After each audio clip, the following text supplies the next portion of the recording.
the spectral parameters of this signal, not the direction of arrival. So we look to frequency parameters, not special parameters. And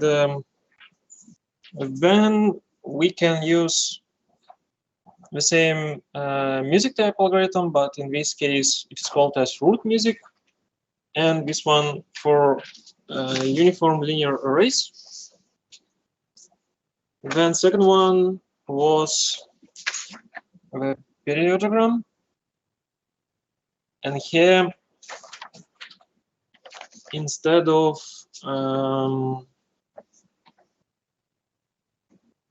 this algorithm to separate signal into the signal subspace and noise subspace, we use averaging. So we collect n snapshots, and then for each snapshot we calculate periodogram, and then we just use averaging over all these periodograms. And the last one was frequency method, or it is also known as MVDR, minimum variance distortionless response. So MVDR, special spectrum estimation, and here you can see that we use the same equation, but here our spectral, let's say, spectral power depends not on the direction of arrival, but in these special frequencies, mu. And I think we can start our today's lecture with algorithm called as standard Aasp.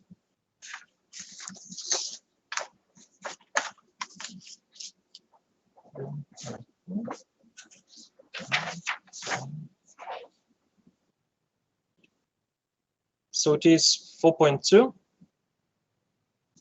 and the name standard Aasp. Lecture number 19.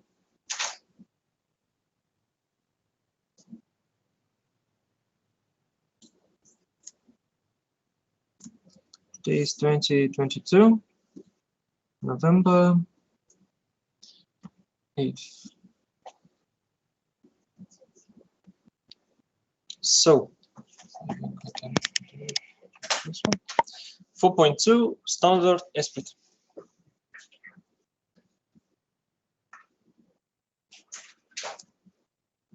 Standard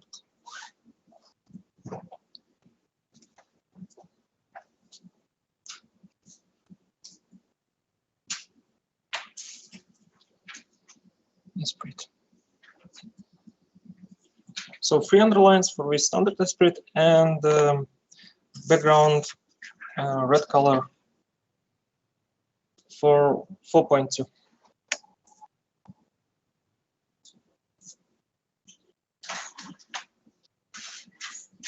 Three underlines and red color.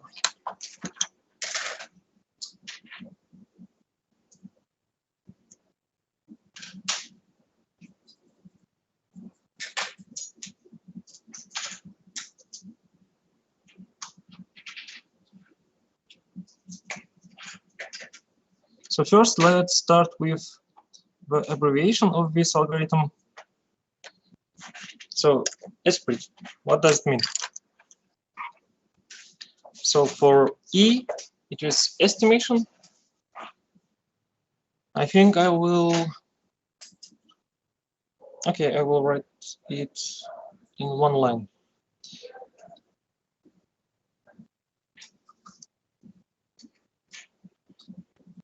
Estimation, this one for E, estimation of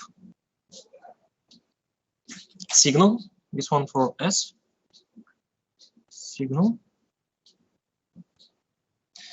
Then parameters, this one for P,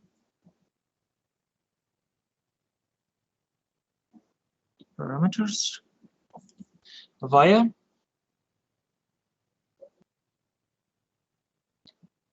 rotational, this one for R. I think I will continue here. Rotational, invariance, I.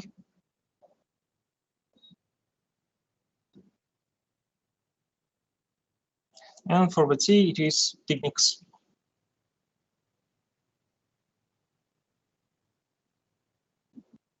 So estimation of signal parameters via rotational invariance techniques. So E S P R I and T. Aasp.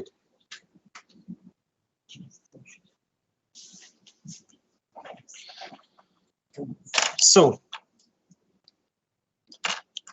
now let's write down what we have inside of these Aasp type algorithms.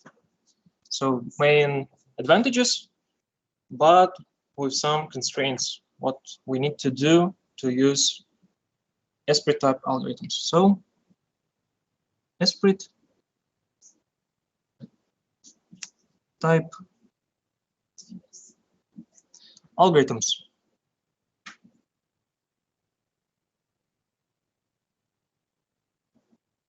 So for this one, also 3 underlines.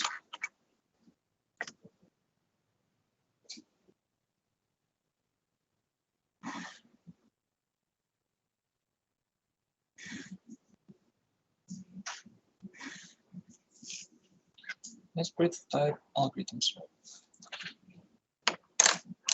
So first point.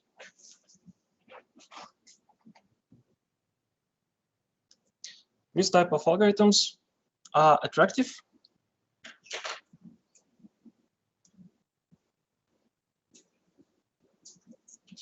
because of their simplicity.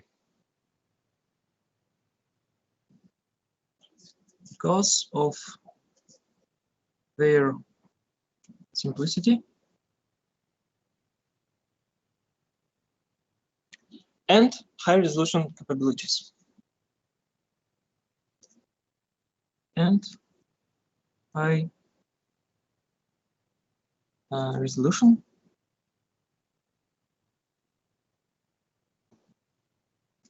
capabilities.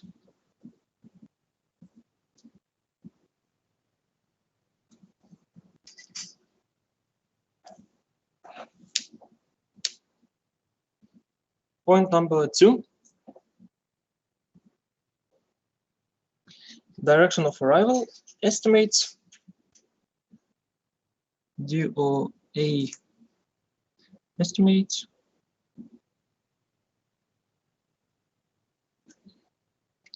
are obtained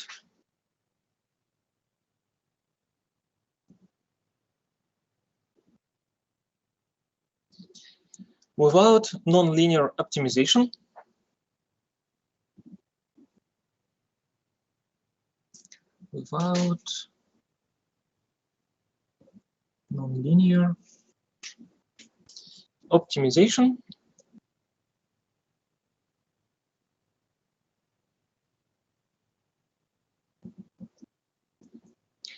and without the computation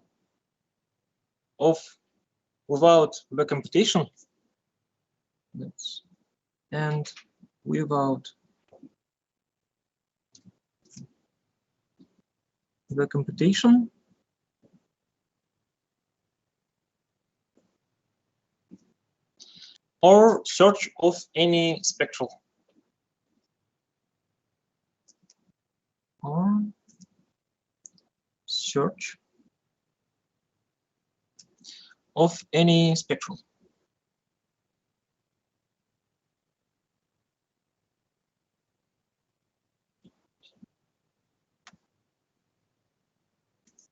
So these 2 points, let's say it is advantages of these algorithms, and then the main constraint to get these advantages, we need special array geometry. So special array geometry required.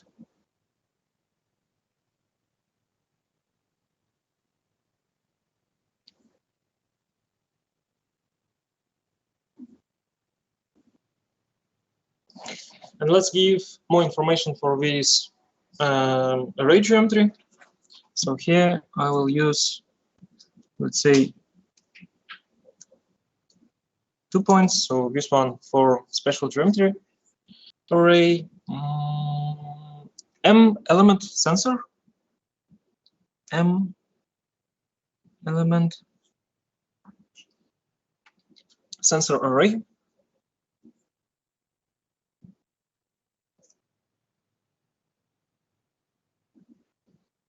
Is composed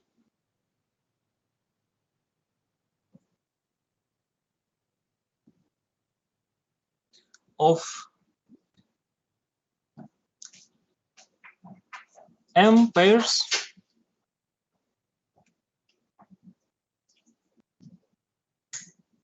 of pairwise identical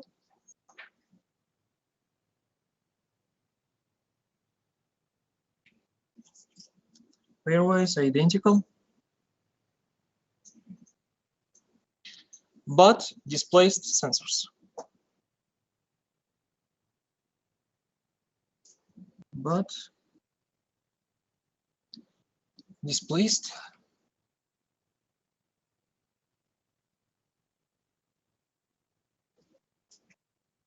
sensors. Or we can call these M pairs as doublets.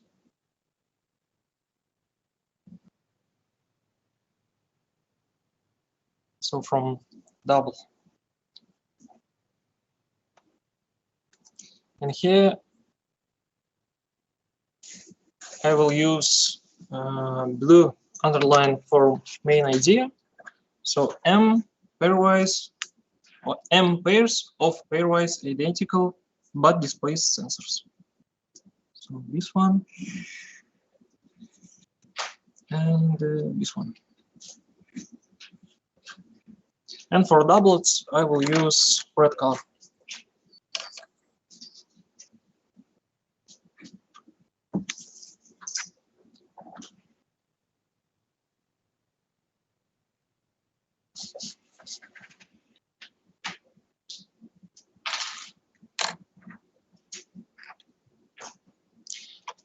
But usually we will assume only 2 subarrays, and then I will give you 2 slides for this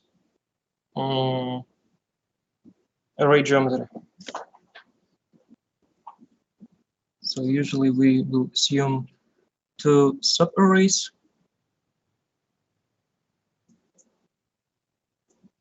And here we have slides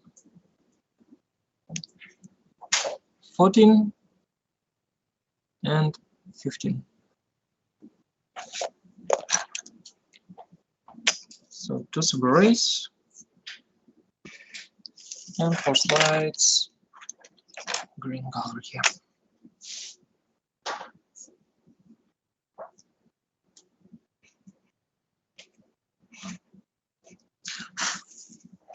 Sorry.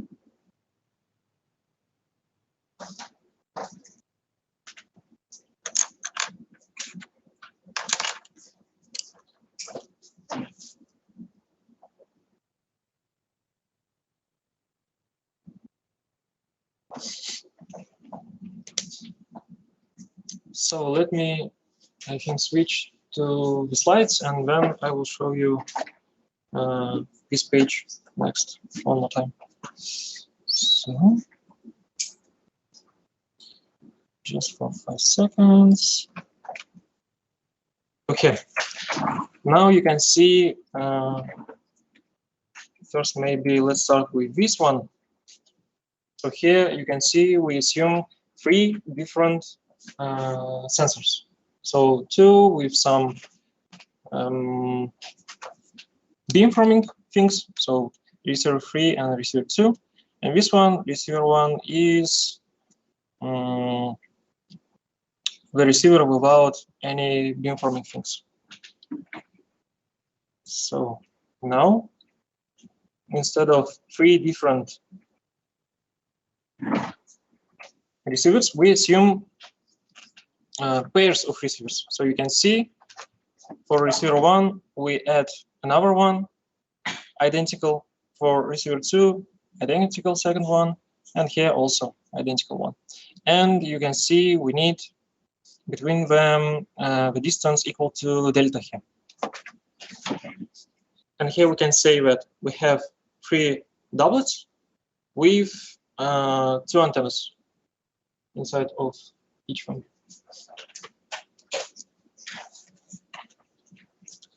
So delta is the distance between the 2 subarrays. Delta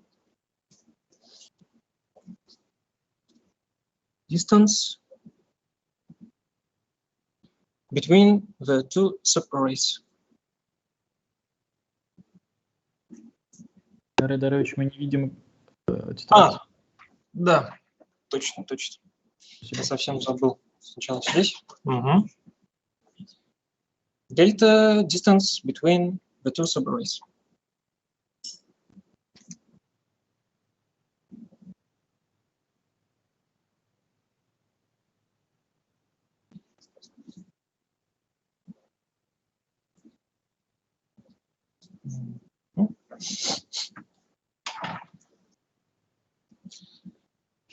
So we will start with propagation delay first.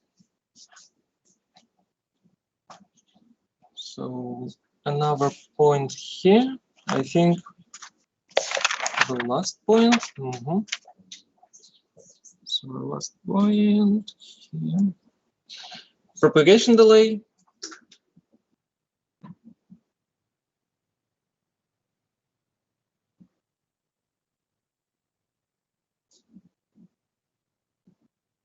Which is denoted as tau subscript I of the ith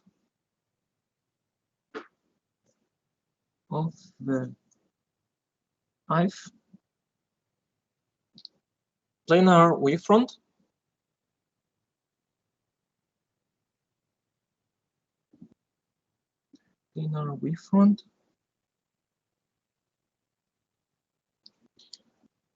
and this propagation delay is between 2 identical sensors. Between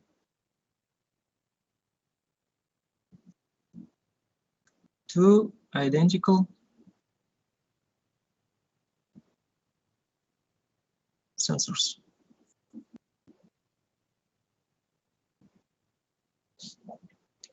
So this tau sub I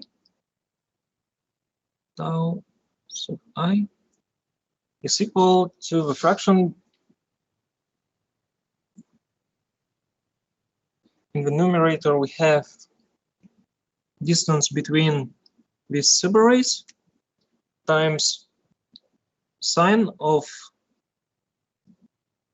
direction of arrival of this ith planar wavefront, so theta subscript I, and this thing is divided by speed of light, c. I will put this equation for propagation time, propagation delay into the box.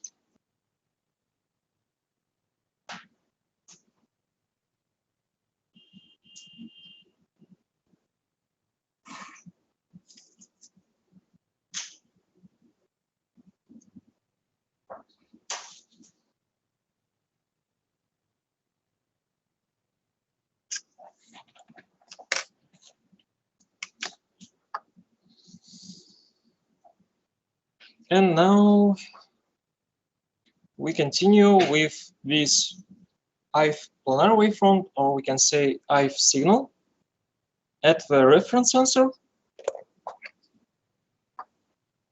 of the first subarray. And then we'll continue with the corresponding sensor.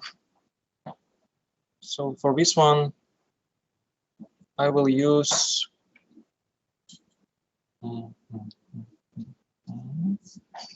pencil.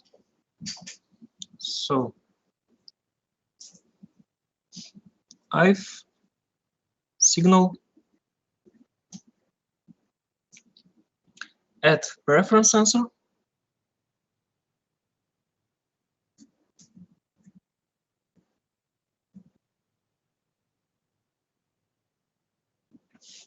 of the first subarray.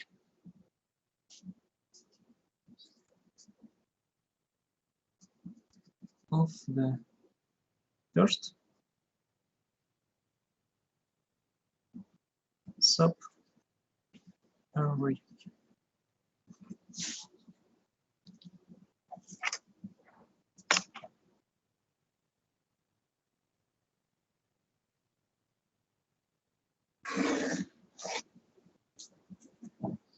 And we will denote it as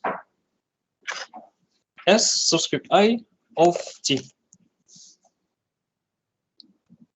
So this one is equal to S subscript I of T.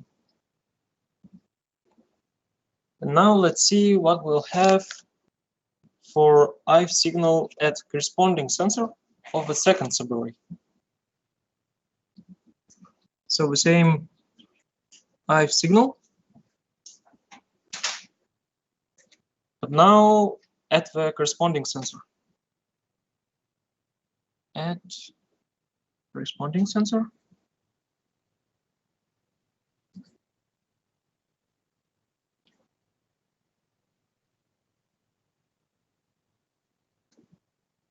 Of the second subarray.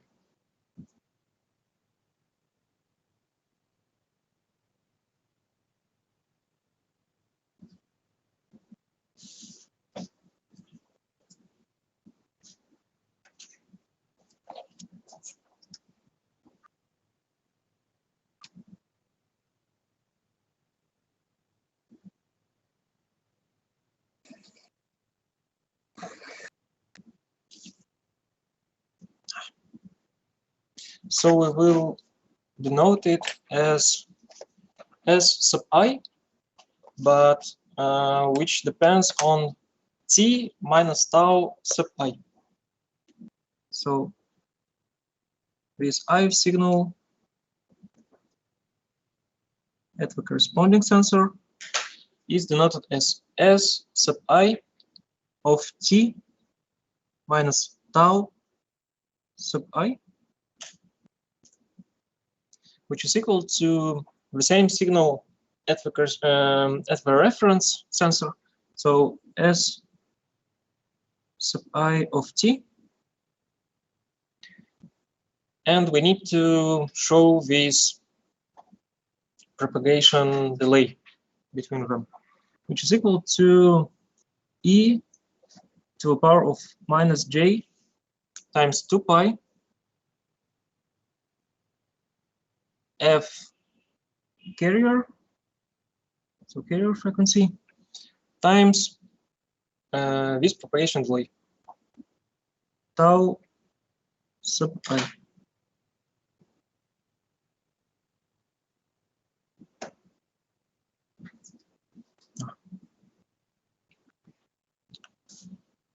Or we can use, instead of this one, special frequency, and we will have short-term notation. Aasp signal at the reference sensor times E to the power of J times mu sub I.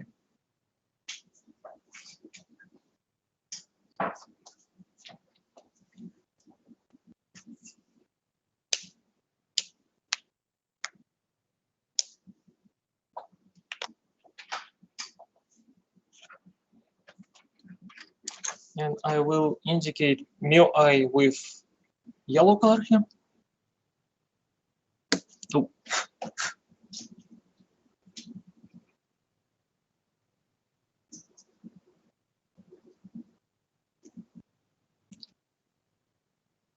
And then I will give you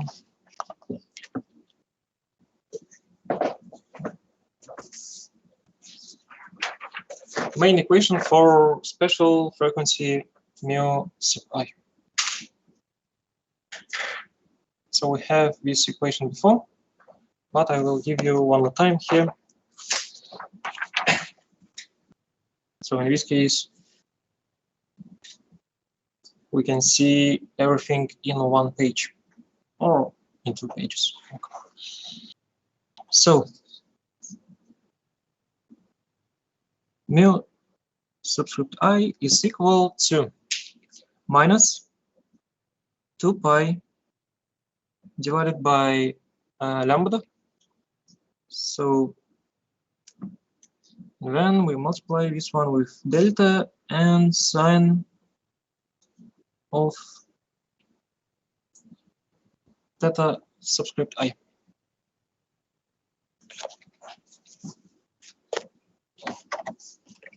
Where lambda is the length of our wavefront.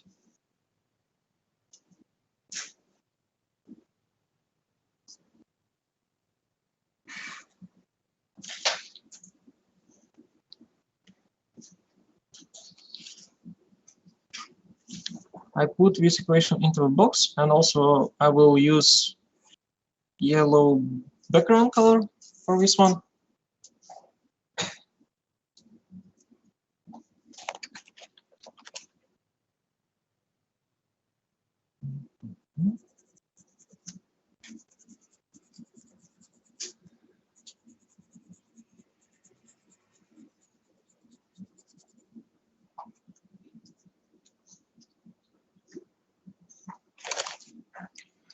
Our goal is to find this mu I, or we can say to estimate these special frequencies. So I will give you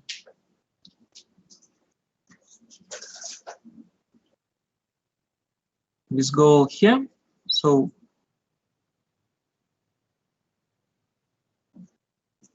our goal, estimate the special frequency of the Aasp wavefront, or of course we need to estimate special frequency for all D sources. And based on these special frequencies, then we can calculate direction of arrival, which is denoted as theta subscript I, in the following way.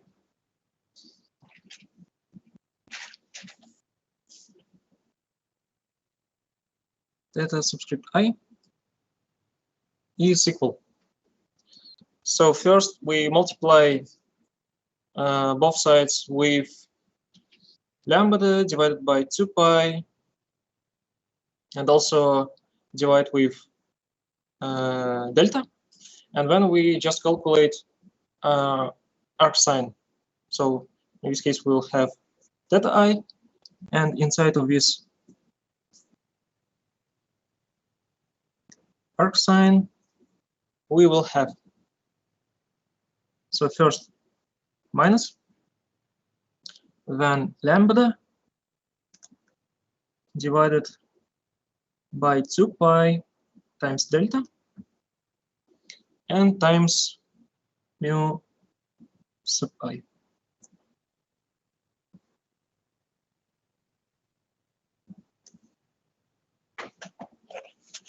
So first we estimate special frequencies, then using this estimation we find direction of arrivals.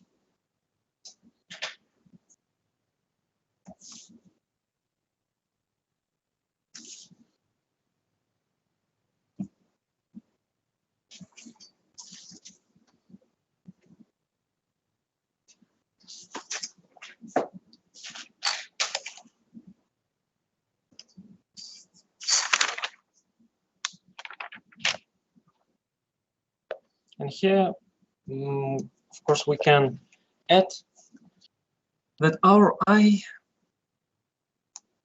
is equal to 1, 2, up to the number of sources, small d.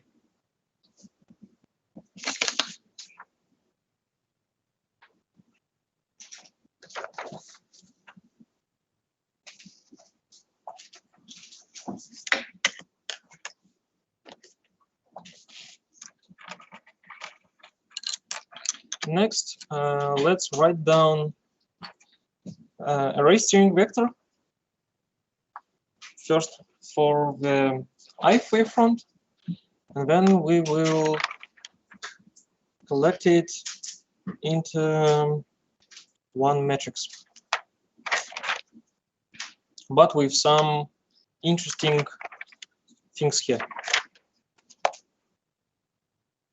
So let's write for the ith wavefront.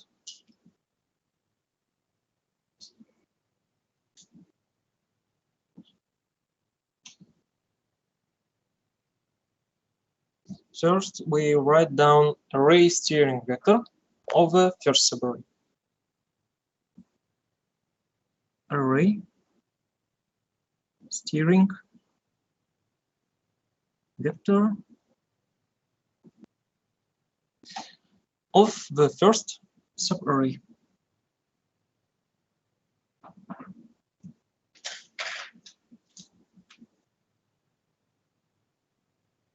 First subarray. Here I will use blue underline.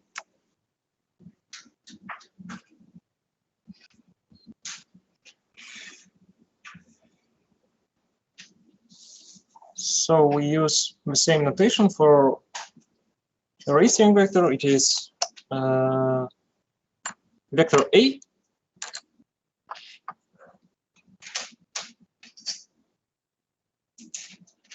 So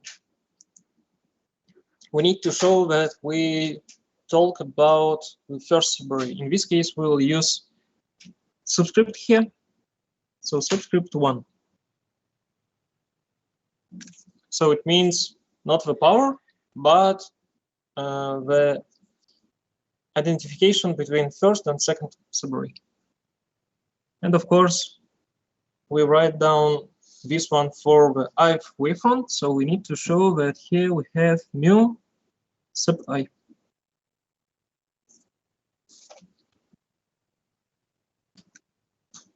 And it is equal to,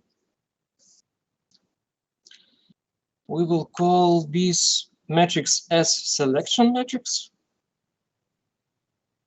matrix J.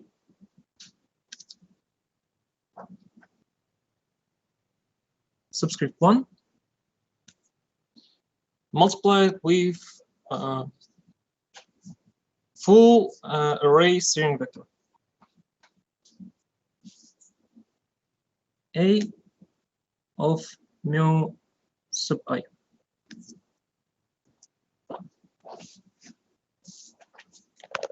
So here, the size of the steering vector for first subarray of size m times 1. Here it is small m. And the size of the selection matrix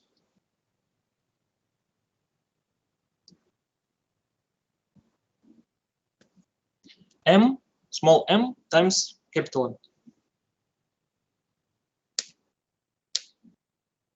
So next, I will introduce you array steering vector for the second subarray, and then I will give you the definition of these selection matrices. So let's write down array steering vector of the second subarray. So before, let's maybe, I will give you some information about subarrays. So before in slides, on the slides, I show you these doublets.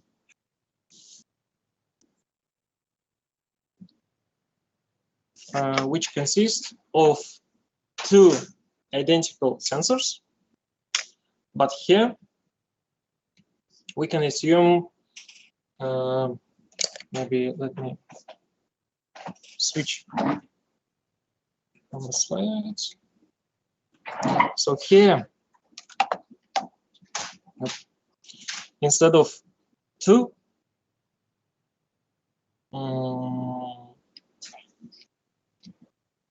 sensors or two antennas, we can have, for example, 4 antennas, and we will select them using selection matrices, or for example 8 antenna. Main idea here that between these antennas we need to keep this distance equal to delta in this case. So here delta on our sensor, here delta on our sensor, and etc. And then we can divide all these 8 sensors into 2 different subarrays. So for example, first subarray, antenna 1, 3, 5, and 7. And for the second subarray, 2, 4, 6, and 8.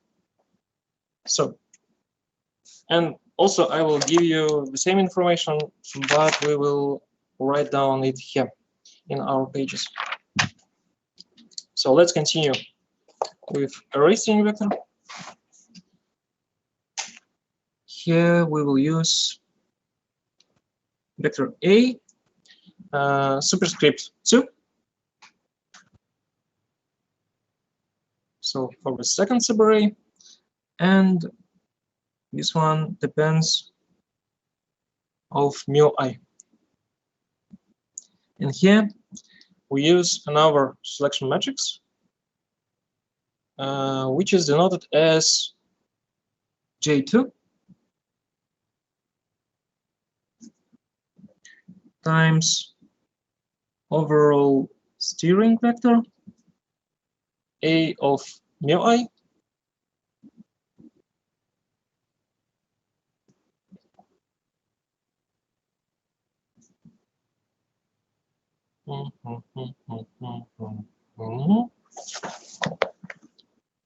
and here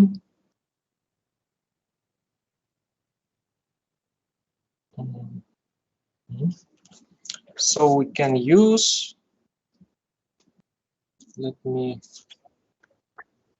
я снова забыл про это. Ну, мы там далеко немного, конечно, но слава богу, не так далеко уже. So we have this connection between reference sensor and corresponding sensor. You can see we need to add delay thing. So same idea we can use here to show the connection between first subarray and second subarray. So this thing, using our notation, we can use our array steering vector for the first subarray.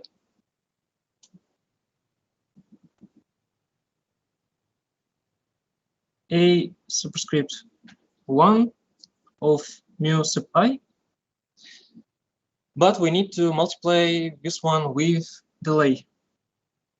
So E to the power of J times mu I.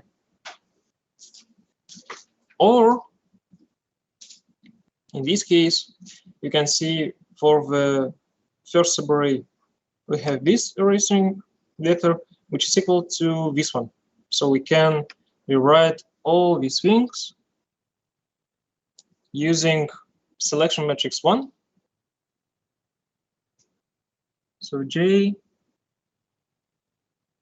subscript 1 times overall array steering vector A of mu I times the propagation delay between first and second subarray, e to the power of j times mu sub I. So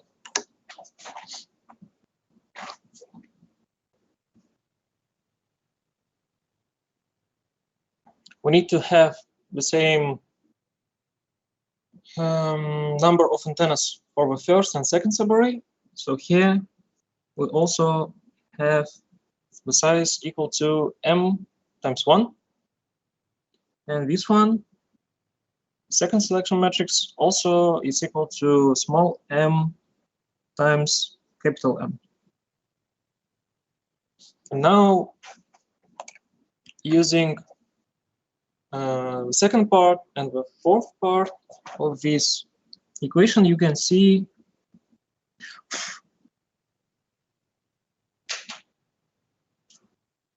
main connection between two selection matrices. And now, what does it mean, selection matrix? First one, we start with definition. Then, second part, how it looks like.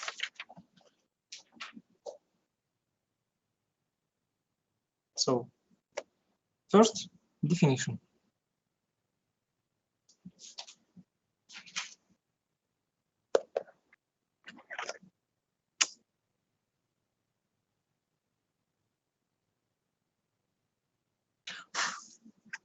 Matrix J1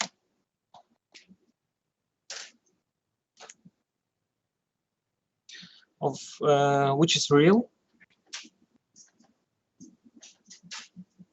of size m, small m times capital M, and matrix 2, J subscript 2, which is real, of size small m times capital M. We call these two matrices as selection matrices. They are selection matrices.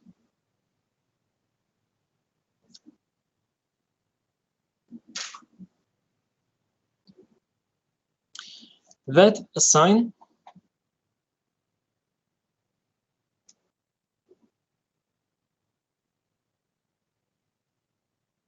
the sensor elements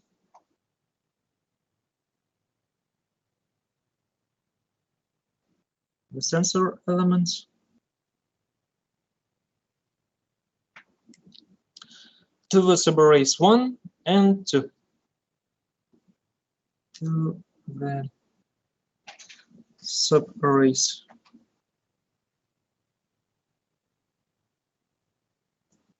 1 and 2, respectively.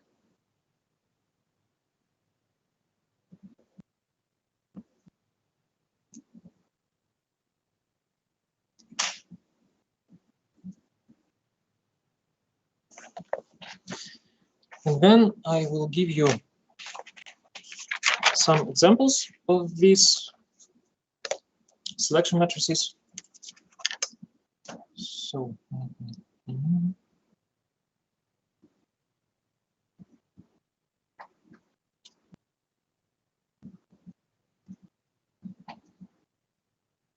I will put the definition of selection matrices into the box.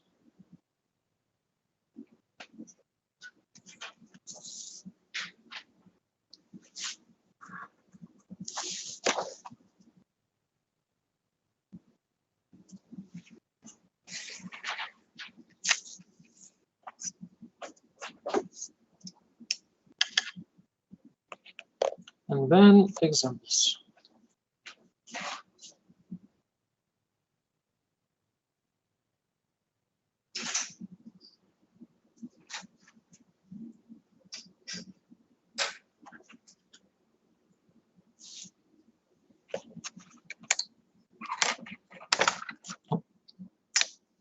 Two underlines as for definition.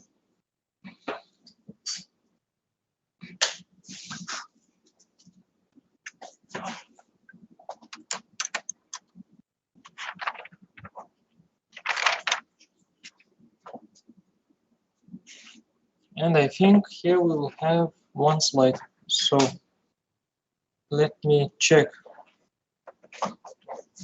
this slide first.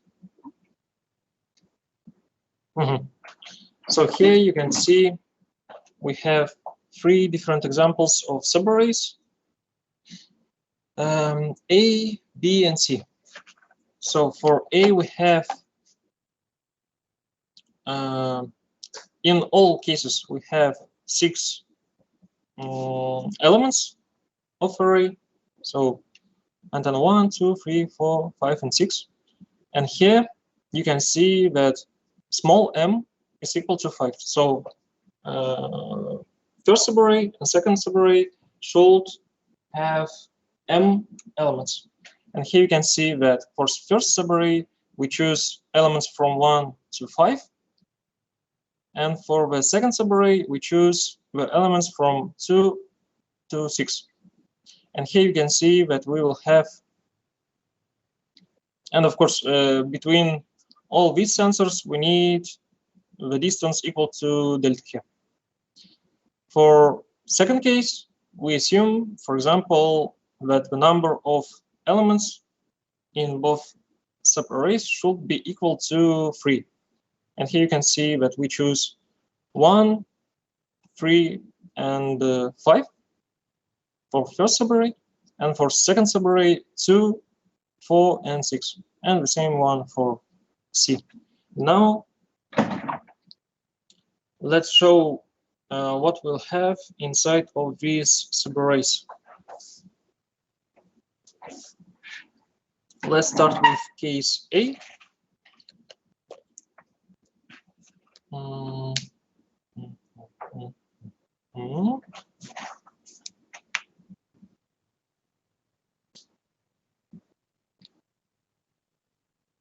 So overall number of elements is equal to 6. First, we start with case A, where the number of elements in subarrays is equal to 5.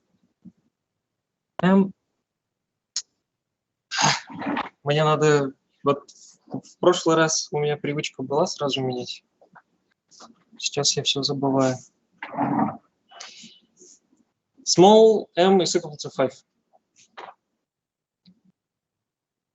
And let's write our selection matrices.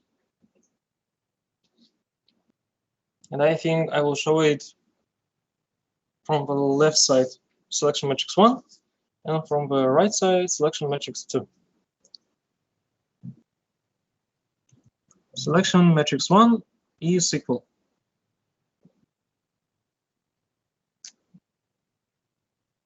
So for this case, first, let's see. Selection matrix of size small m times capital M. So here the number of rows should be 5. And here, if you remember, for case A, we choose, and of course for selection matrix 1, we choose the elements from 1 to 5. So it is just identical matrix. So first, we choose first one, and here we should write zeros. Then also we choose the second element, then third element, fourth, and fifth.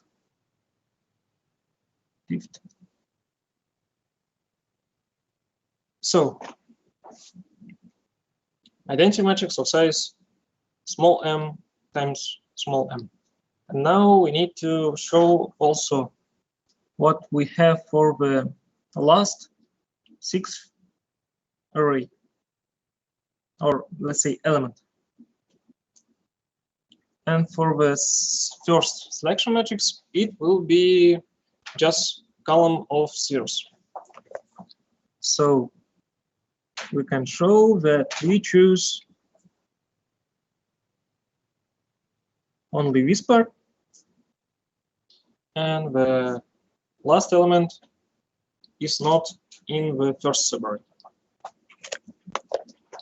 And how we can represent the selection matrix 2.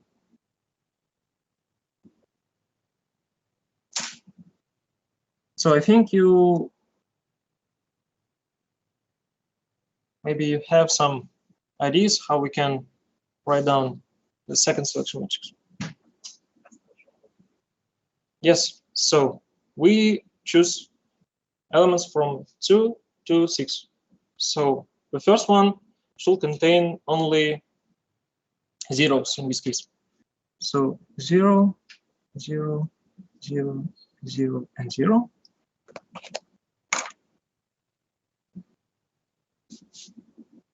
And then identity matrix of size 5.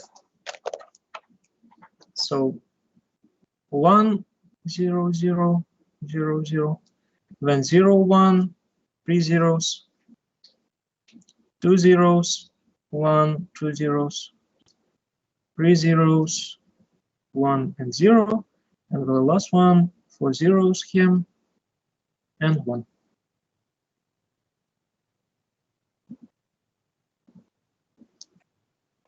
So these two selection matrices for case A.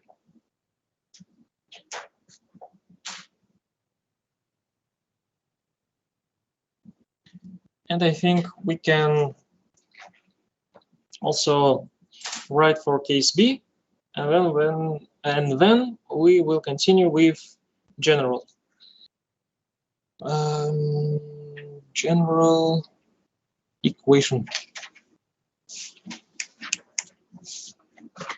So case B.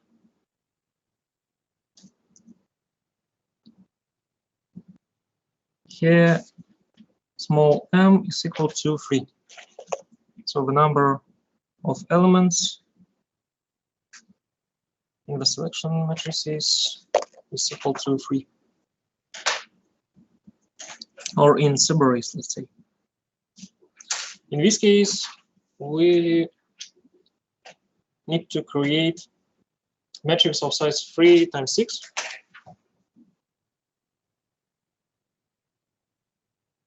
And here for the first selection matrix, or for the first subarray, we choose only odd elements. So we choose first one,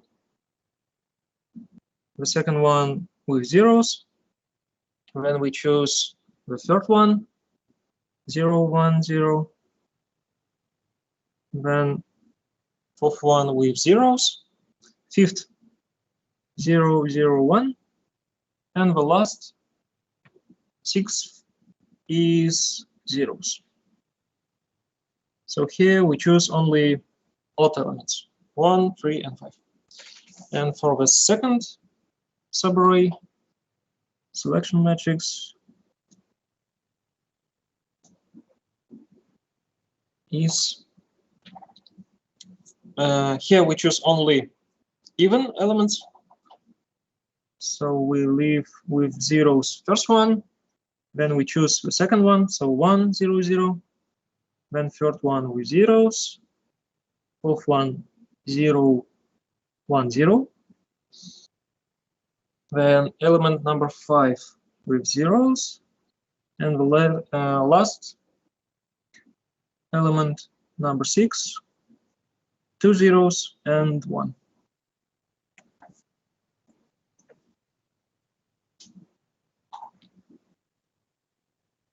And when we choose, or when we split into the subarrays as for case A, so we choose some elements from 1 up to some point. So it is, yes, to some point. And when we start from another point to the last one, we will call it as ULA. So this one is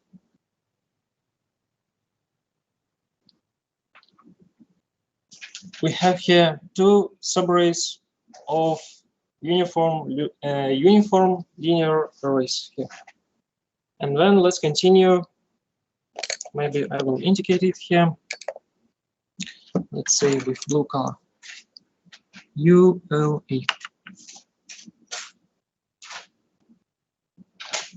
And now let's write down general ULA with maximum overlap.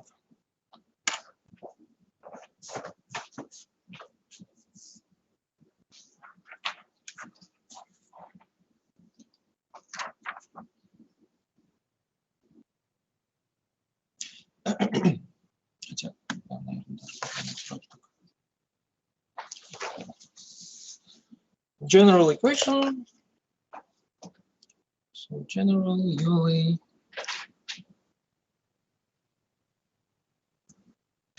ULA with maximum overlap. With maximum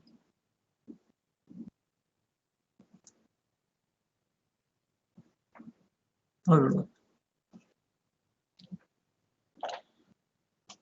So for example, in this case, we can choose, let me show just an idea.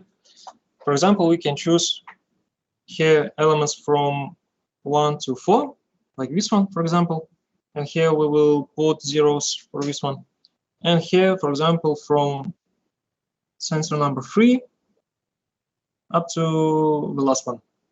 So we will have, in this case, also uniform linear array. And of course, in this case, we will have only 4 rows here and 4 rows here. But the overlap will be only 2 sensors. So for the first one, we'll have 3 and 4. And for the second one, we'll have 3 and 4 also. And first one, second one is unique for the first subarray, and 5 and 6 will be unique for the second subarray. But in this case, when we choose the maximum overlap, you can see that we will have elements 2, 3, 4, and 5.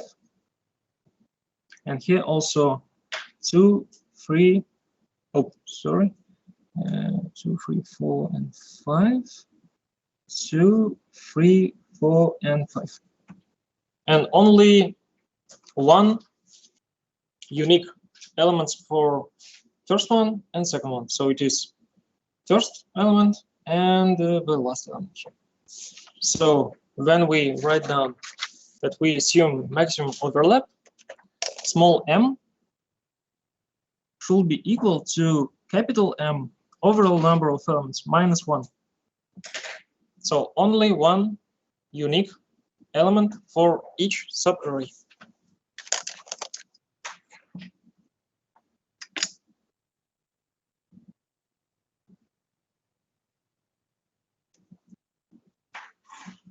General ULA with maximum overlap.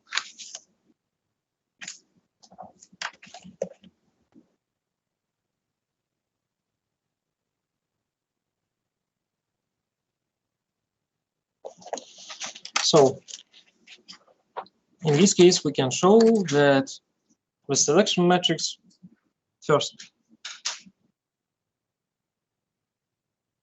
will be equal to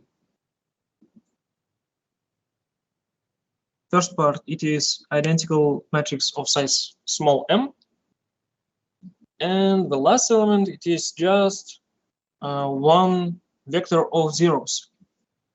So 0 vector of size m times 1. And the second selection matrix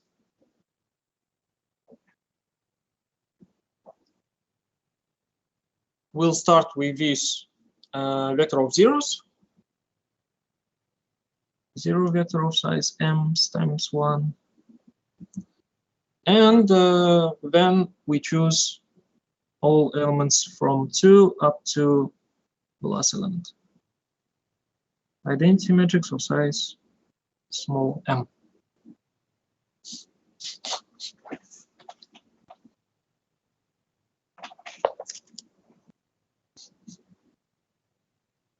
And of course, I show you slide number 16. For this example, let's indicate it here that we have slide 16 for these examples.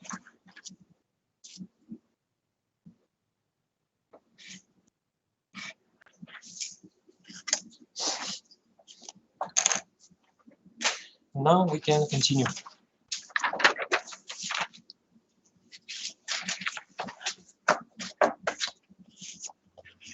So you can feel that we have some connections between these two selection matrices when we assume these ULE things. And now let me introduce you exchange matrix. Let's say the definition, but I will give it in mathematical way. So exchange matrix, we'll call it as phi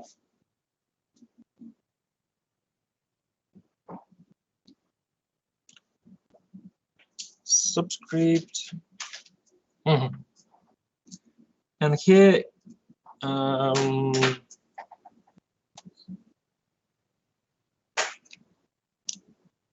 this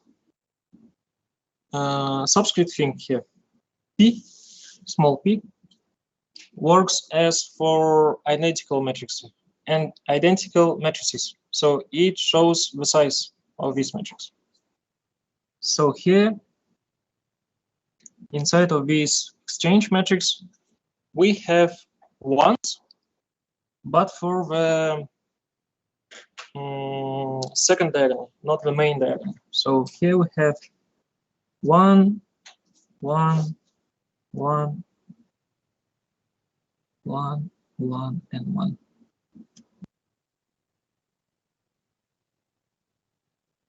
And the rest of the elements is zeros.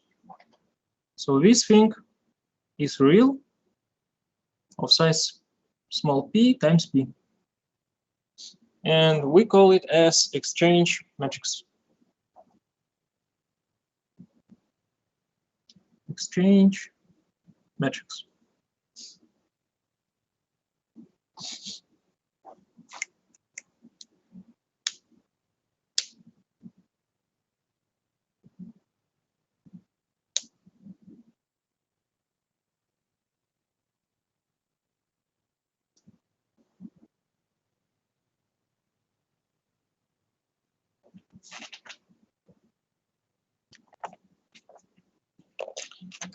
So then let's assume that we have some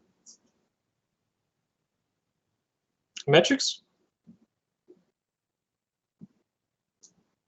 I think we can use matrix J as the selection matrix, but without identification. So just let's assume that we have some matrix J, which is, for example, complex. So it is not the selection matrix, but some matrix G of size P times Q. And now let's introduce what we have here, how we can use exchange matrix. So first, we can multiply it from the left side to this matrix J. In this case, we need to create matrix pi of size p. So because the number of rows of this one is equal to p, and multiply it with this matrix J.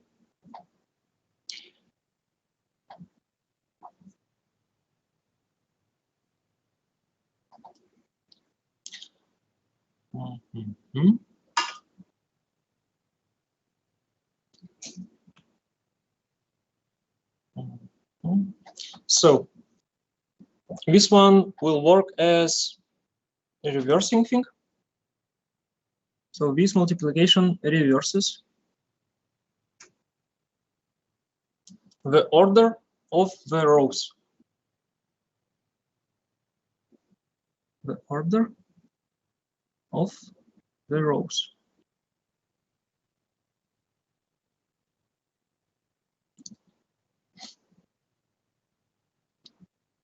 Because you can see that if we multiply the first row of this exchange matrix with the columns of our matrix J, we will first take the last row, because here we have the element in the last position. So we have zeros and one. So we choose the, maybe, let me show you with some example here.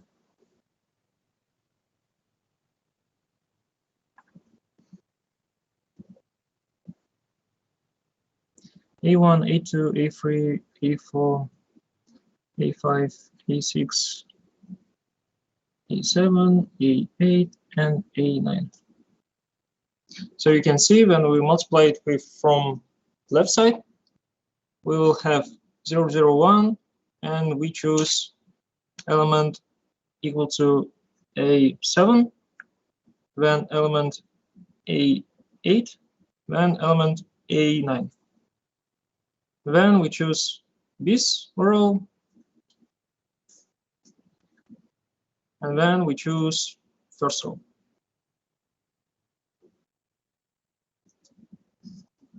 So this multiplication, we can say it as pre-multiplication. Pre-multiplication. Because this one from left side. And then let's introduce post-multiplication, when we multiply it with from right side. So the same matrix J, but now we create matrix pi of size q, because the number of columns is equal to q. In this case, we also reverse, but not the rows of this matrix J, but the columns. So this one reverses the order of the columns. And this one is post-multiplication. Post-multiplication.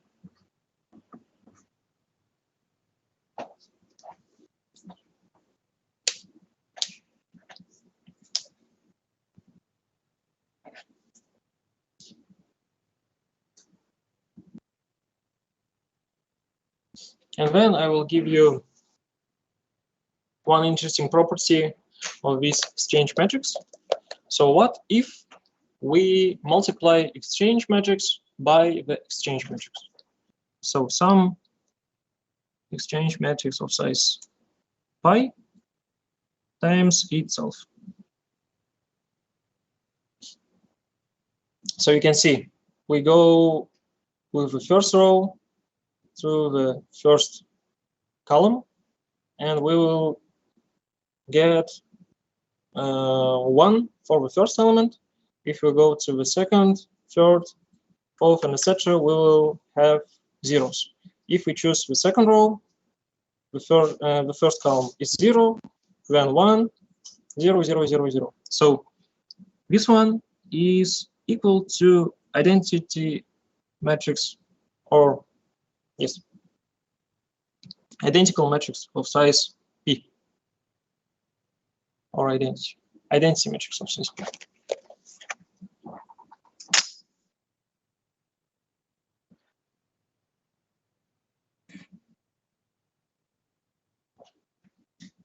So we can look to this multiplication as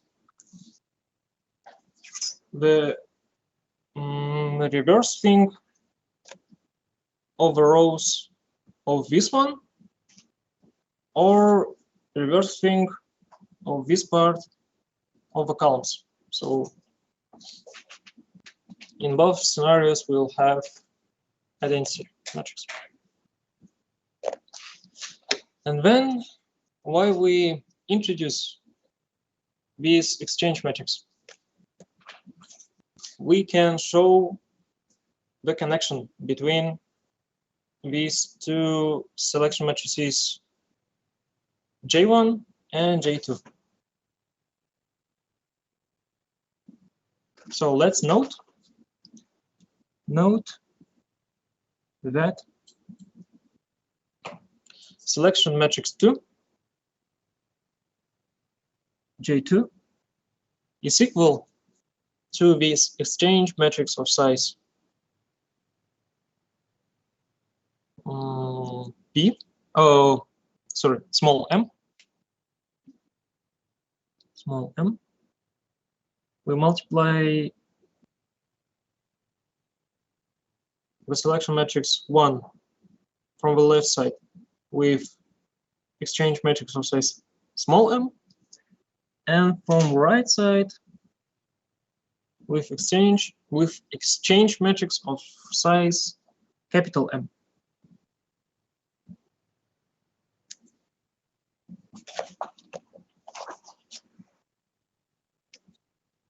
So this is the connection between these two selection matrices for ULAs.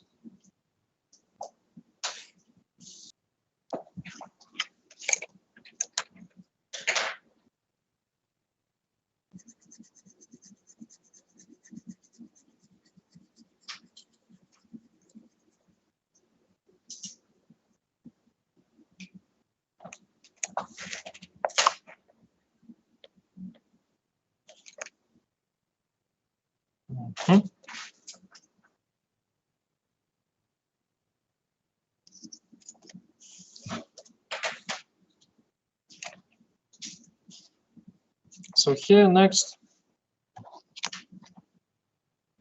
we can write down shift invariance property. Shift invariance property.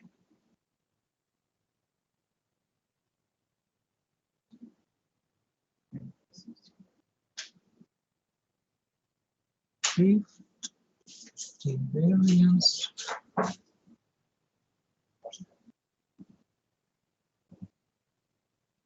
property.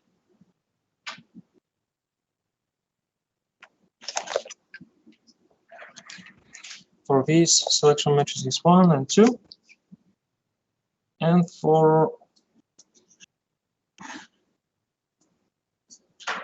array steering vectors. If we use selection matrix 1, so J subscript 1 times overall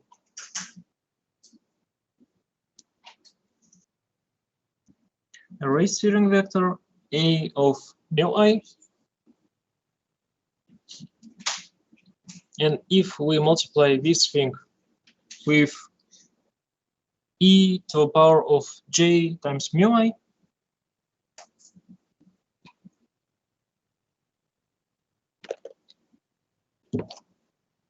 so this multiplication of the selection matrix with overall array steering vector is equal to the array steering vector for the first subarray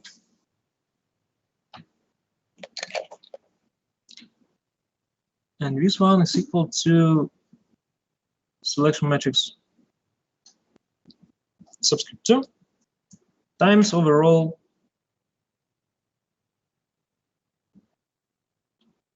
array steering vector. And of course, this one is array steering vector for second subarray.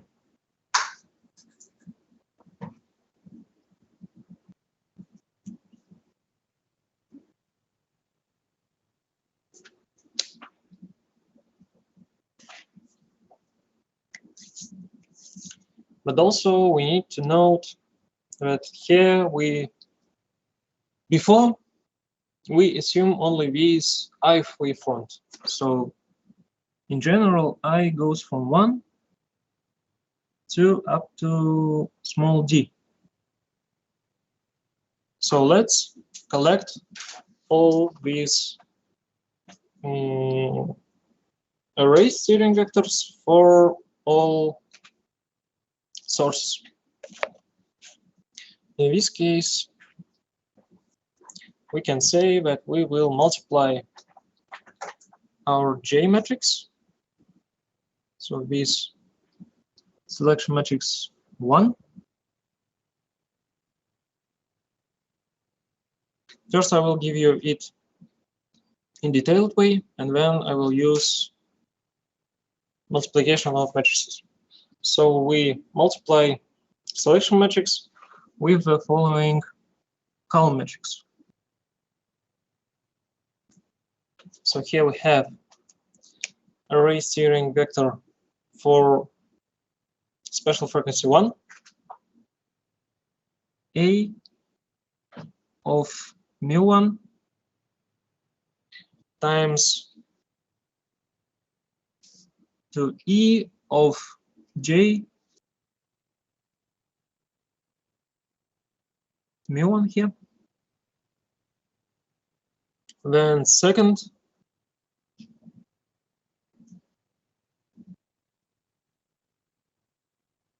steering vector for special frequency 2 with this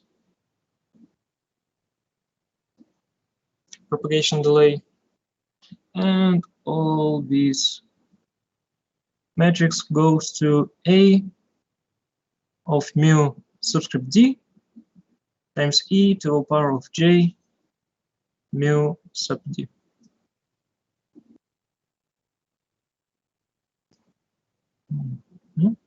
And let's show that here we have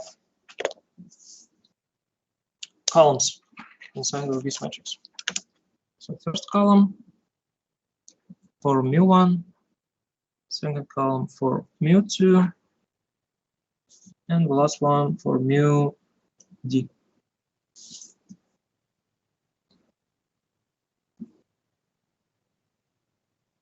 So it is from the left side for selection matrix 1, and then let's write down here selection matrix 2. And here I will show just first element and last element, because you already have an idea what I have here inside of this matrix. So here it is A of mu1 up to A of mu d. Oh.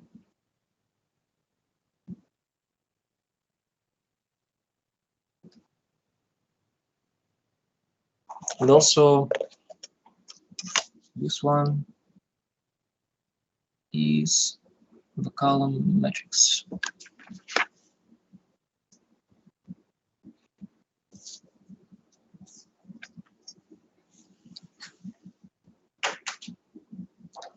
And from previous lectures, we know that when we collect steering vectors to the matrix of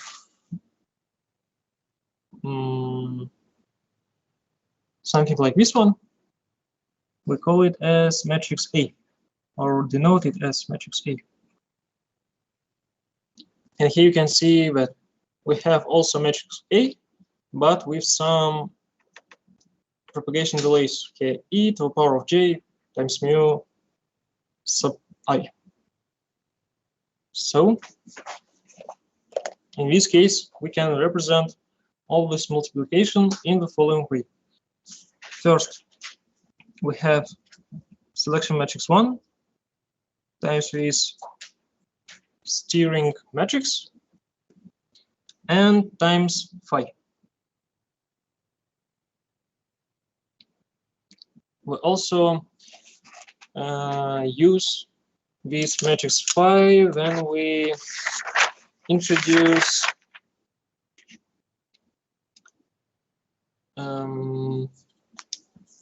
array steering matrix for omnidirectional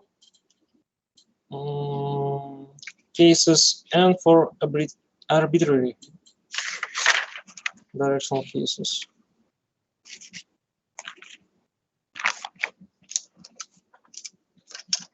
And from right side, we have selection matrix 2 times array steering matrix A. And let's write that for this equation where matrix phi is equal to the diagonal matrix with elements e to the power of j times mu sub I, where I goes from 1 up to small d.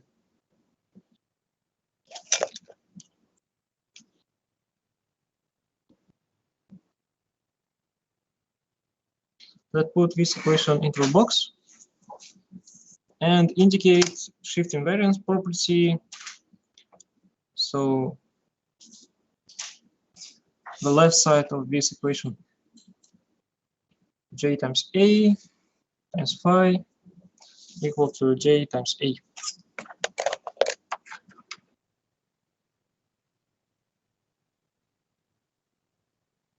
So this part.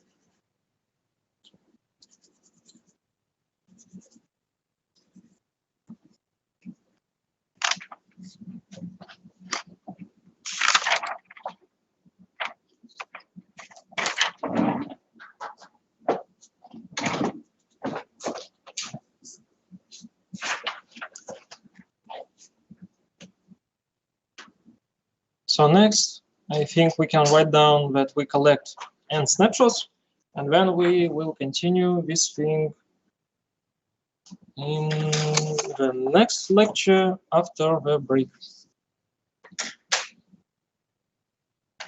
So here we collect n times snapshots.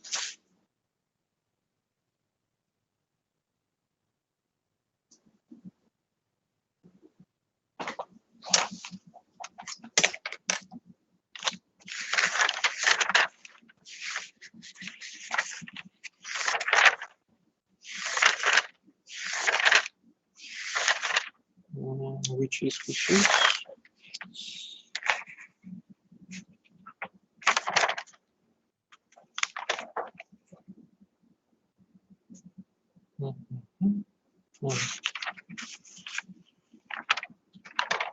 so a collection of measurement vectors in this case.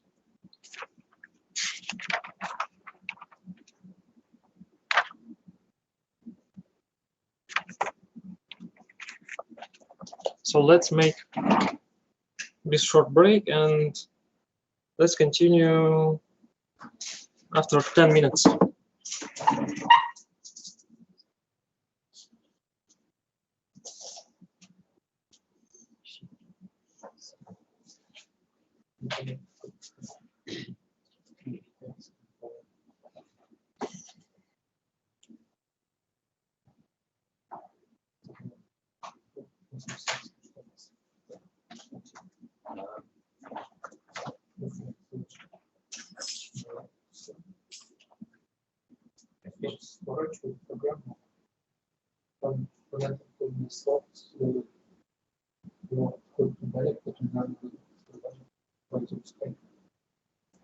У меня нет таких, что все у меня стратегические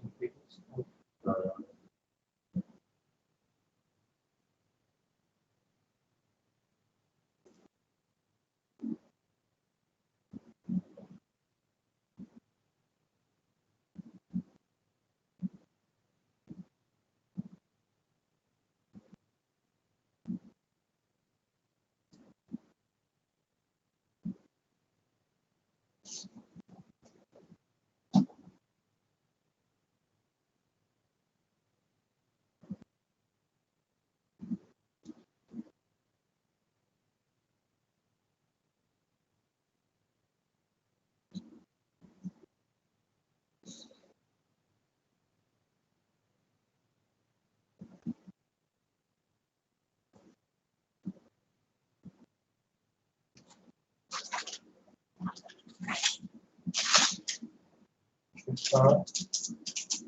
Что-то много. Ну, так. Ну, на самом деле, надолго используется этим человеком.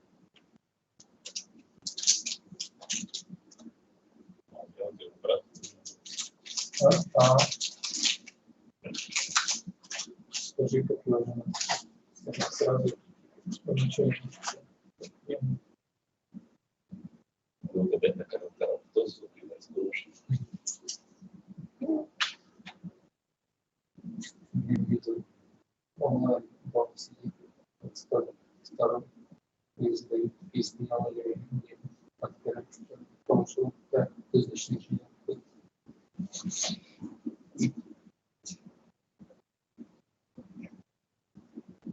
Мешает красиво. Вот, брат, ты решил красиво.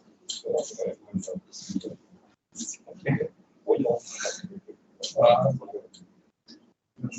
Да, да.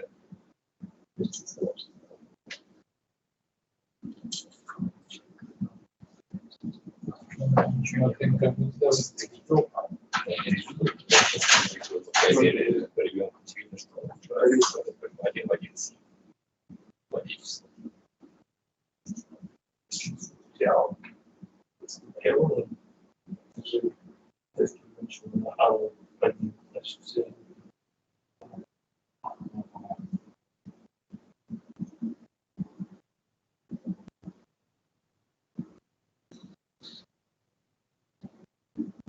что вам сказали уровень языка? Я просто объясню еще. Вы за 2 месяца можете языка. Вот этому плану. Но до сих пор курсы идут, да? Конечно, мы же месяц закончили, уже экзамен бывает. Там просто вы приезжаете туда, Это все на январь. Мы уже пошли. Да. то есть вы туда спросите чисто мозгом. Мой клиент написал, что он сначала скинул нашу план учебный, и там, короче, были все предметы, что мы прошли за первый семак, и там как не было communication никакого. И потом, ну, там еще было в этом плане добавлено язык истории. И через полчаса он мне пишет, что я сейчас сходил в этот международный центр, и мне сказали, что мы уже прошли это, так что вообще ничего не надо. Какого что вы подаете? Какого вступления? Да. Можете это будет перестать ответом. Мне, короче, написали. Я, короче, ставлю. Он вот сказал, хорошо, тогда у нас 16:30, да, ты 17:15. Я ему тоже написал письмо.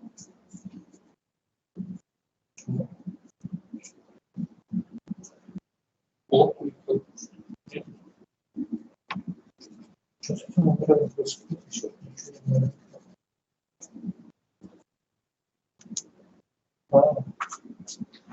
Я бы написал, что 16 или 200 ручек, может. Окей. Я вот это, короче, написал. Кому? В этом сайте.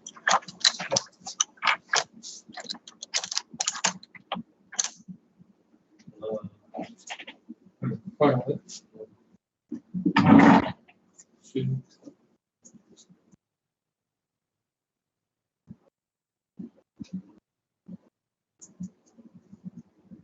Что еще?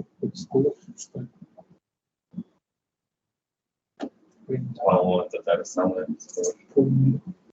Надо.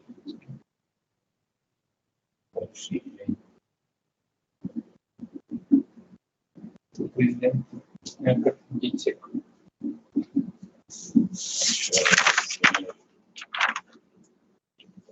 Сейчас, да?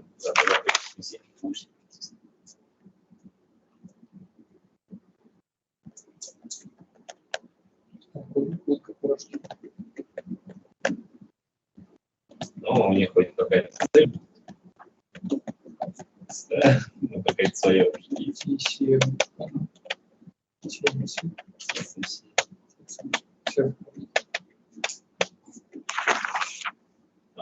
Кого? Зачем? Для чего?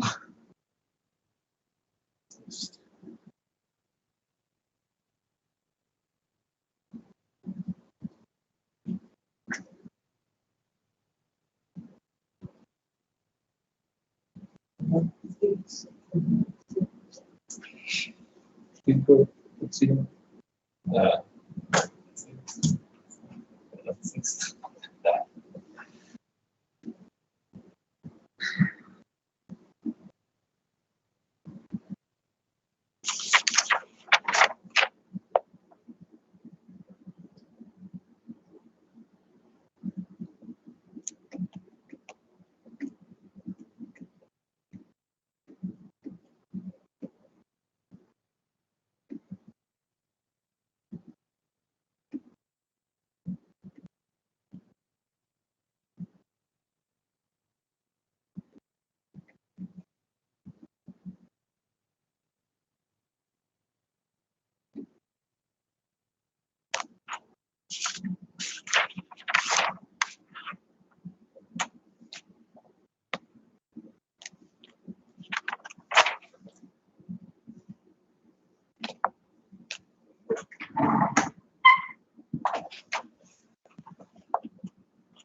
Я не трогал это.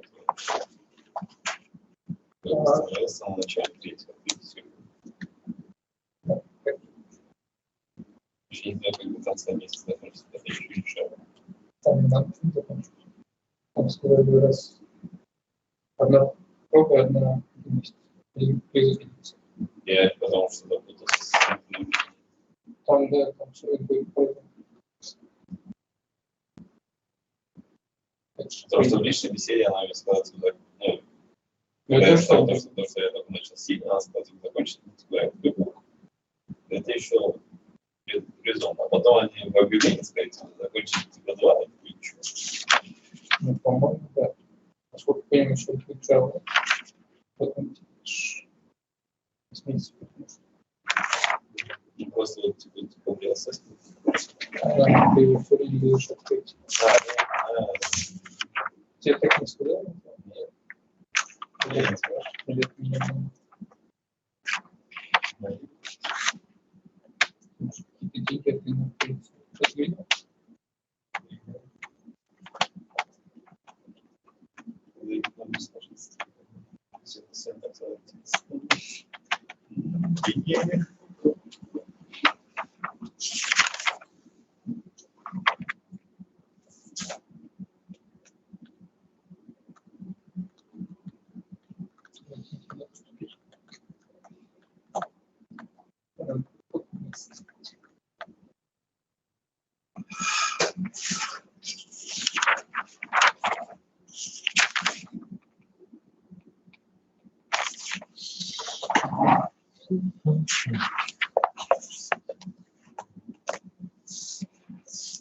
Давайте продолжим. Тогда. Сейчас.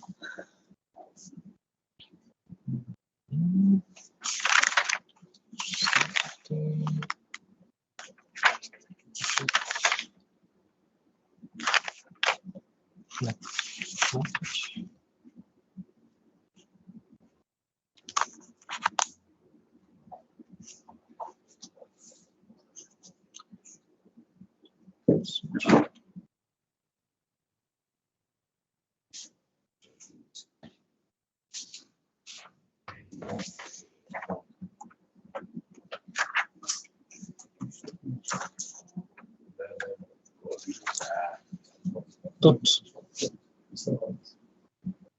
Тут слайд 15 у нас был в экземплах.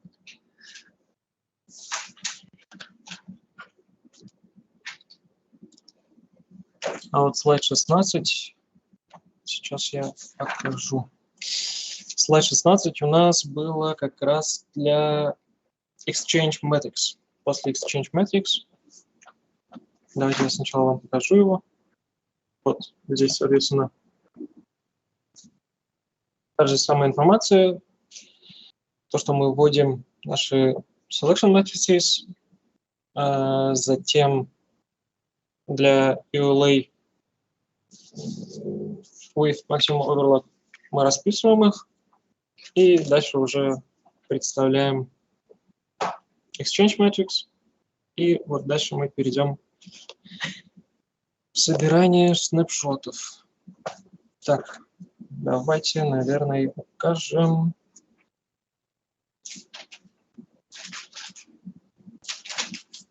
Давайте здесь Notepad. Наверное, хотя... Да, давайте здесь слайд 16. Хотя там про collect, да, начинается у нас. Collect and snapshots. Давайте здесь тогда напишем сразу. Collect and snapshots, слайд 16.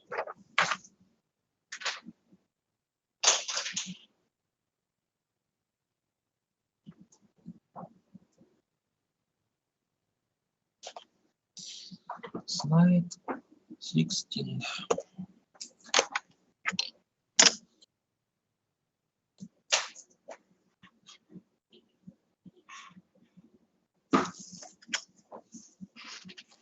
So here we collect the measurement sector into one matrix as before. So matrix, matrix X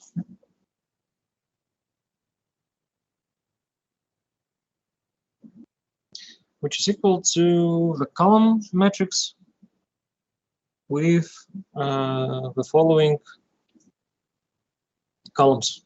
So first one, it is X for time t subscript 1, then X of t2, etc. up to X of t subscript capital N here.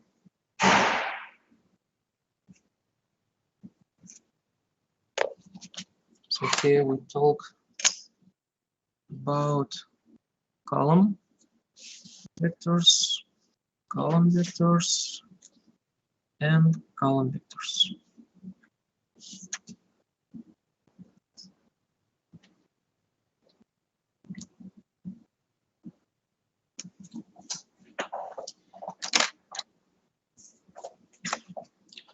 The collection of these snapshots is equal to the sum of signal and noises. So let's show that here we have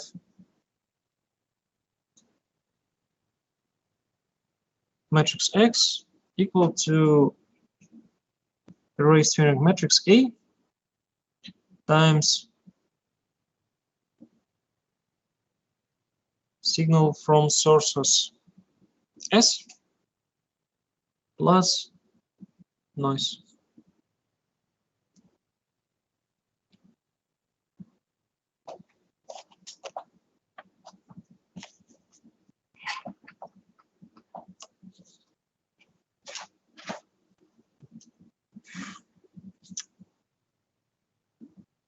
So I put this equation into a box.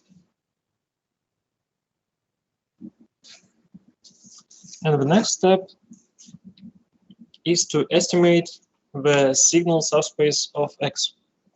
So for this one, we can use SVD or EVD. So if we use SVD,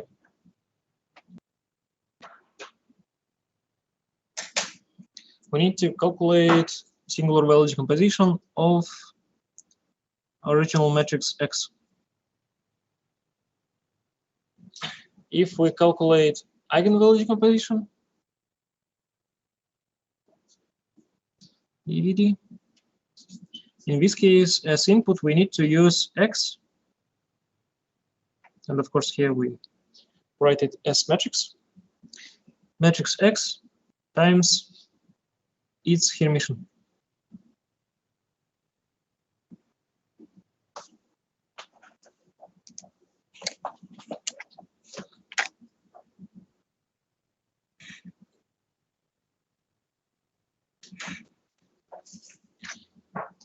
But as final result, anyway, we will estimate the signal subspace using EVD or SVD. So estimate of the signal subspace. Of the signal subspace.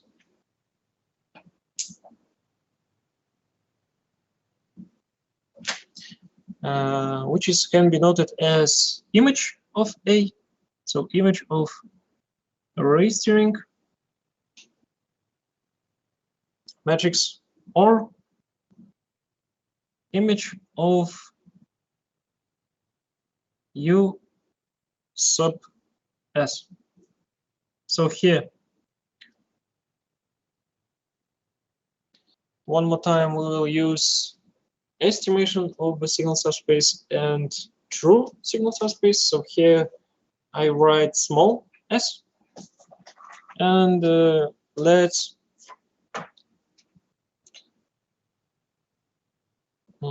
show what if we increase the number of snapshots, or what if the noise variance will go to 0. So lim with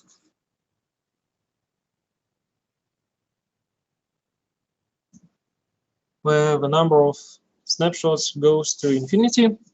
In this case, the estimation of the signal subspace goes to the true signal subspace. So U capital S here.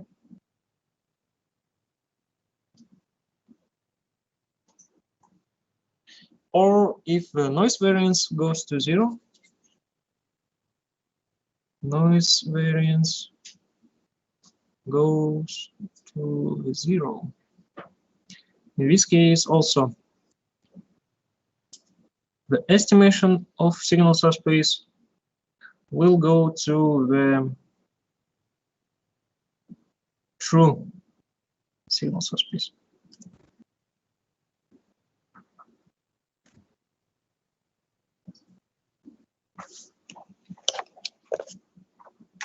I will put these two equations into a box.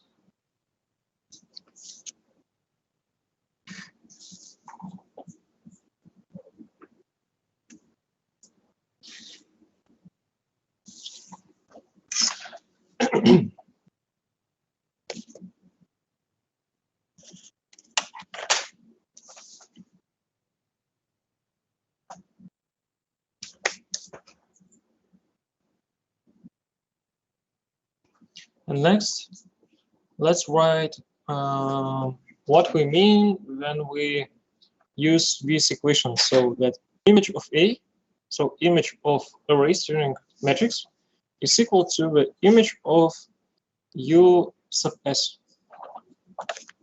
So first I will rewrite this line. So image of A is equal to the image of U sub small s.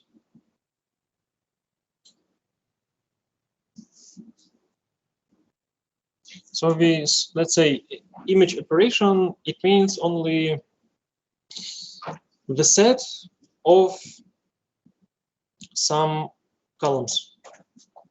In this case, we can say that this line means that between A and the signal part, signal subspace, we have some connection which can be represented as matrix T. So it is some transform matrix, but here you can see now that we have that the column of A is some have some connections between the columns of U sub S, which is represented as matrix T. So here, matrix T is complex of size D times D. So it is square matrix. And of course, if we talk about the rank of T, if we calculate it, rank of matrix T, transform matrix, is equal to D, so number of sources. So we can say that it is full rank matrix.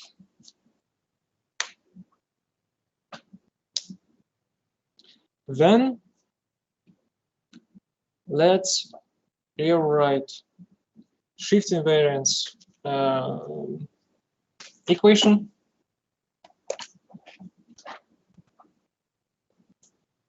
Selection matrix 1 times array steering matrix times with matrix phi, and it is equal to selection matrix 2 times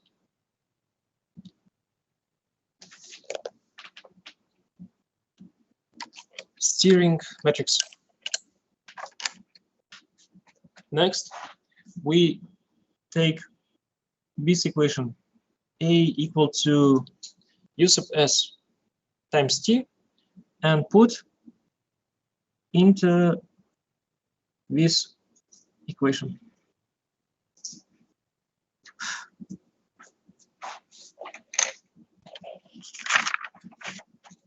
And what we have in this case?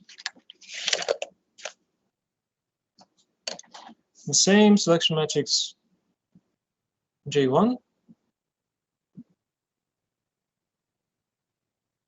Then instead of A, we write U sub S times T. So I will write it with green color here to indicate the connection between these equations. U sub S times transform matrix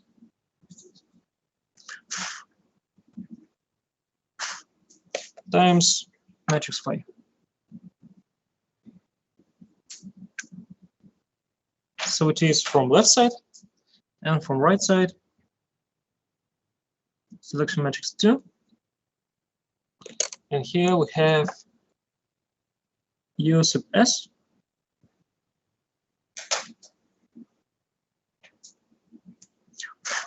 times T.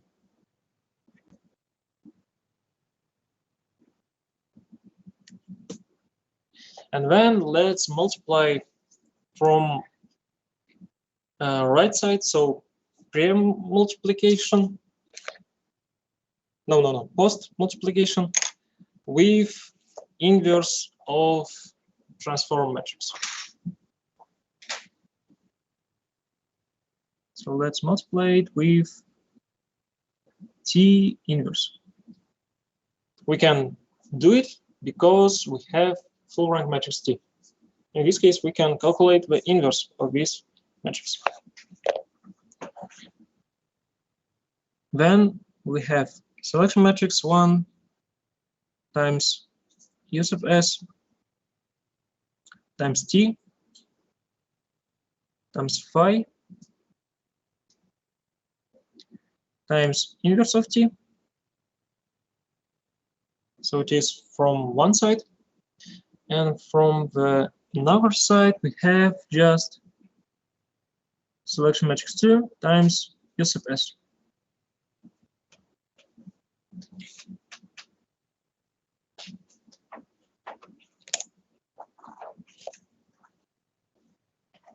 And this multiplication T times phi times inverse of T, we will denote as matrix C.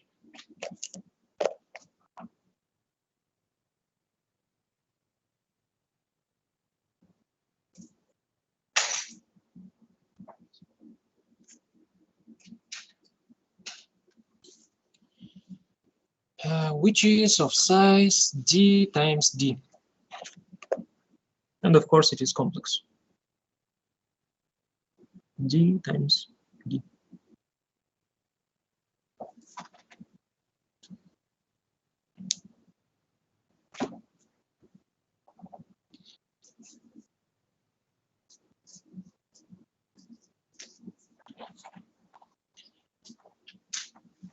This system will be overdetermined only if number of elements inside of each subarray is greater than the number of sources.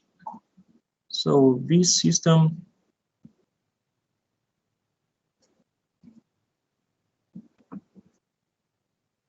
overdetermined system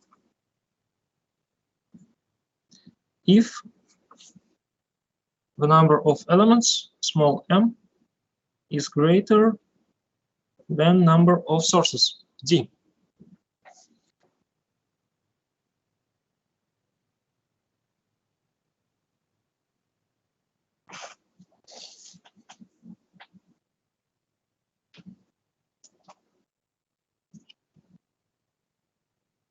And let's write what we have, how we call this matrix Xi.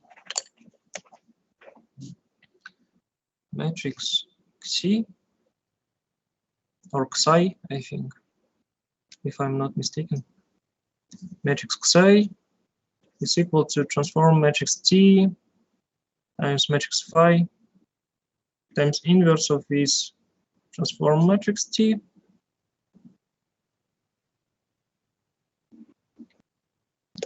I will put this equation into a box and color it with yellow.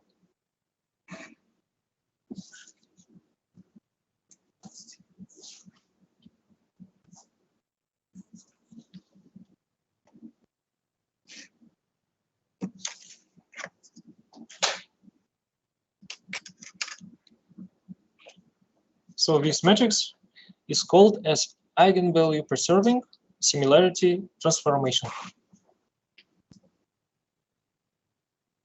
Eigenvalue preserving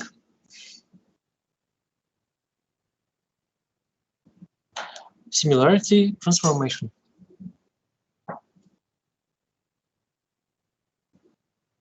Similarity transformation.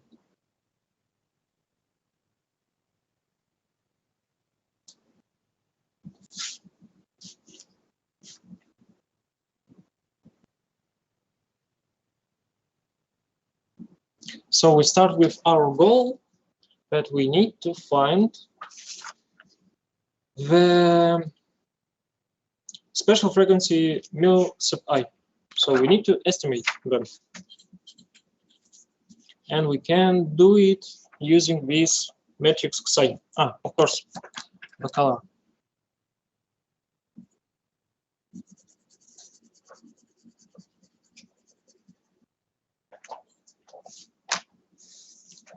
In this case, for the phase factors,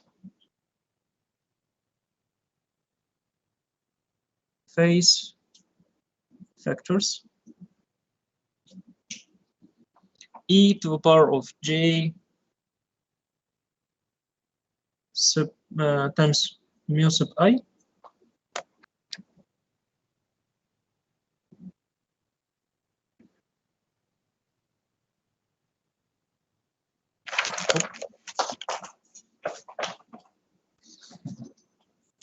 where I goes from 1 up to d. I is equal to 1, 2, up to d. These phase factors are the eigenvalues.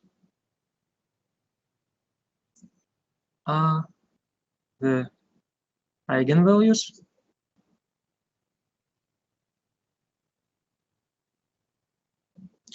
of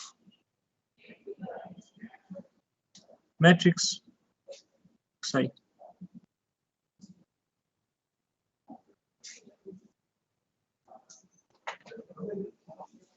And based on these eigenvalues, then we can calculate the direction of arrival using arcsine function. So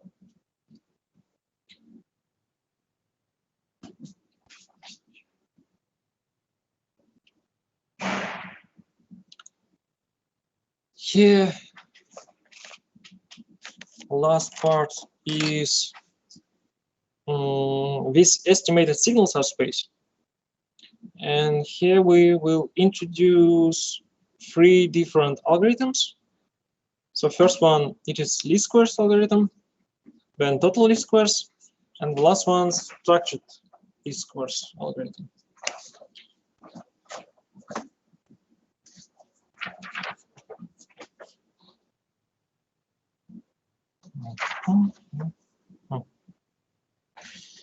Estimated signal subspace.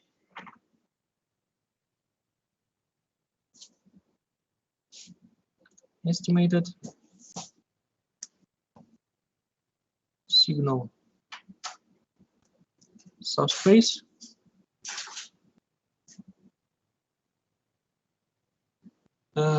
which is denoted as image of U sub S.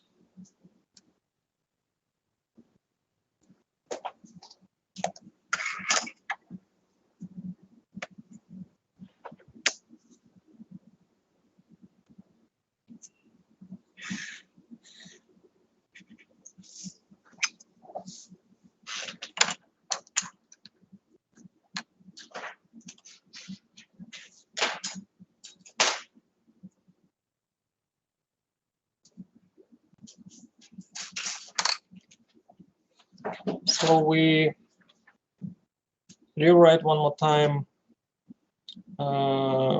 let's say, the last equation, which is this one, but using matrix Xi, and then we will represent some parts of this equation in a different way. So selection matrix 1 times estimated signal subspace times matrix Xi is equal to the selection matrix 2 times U sub S.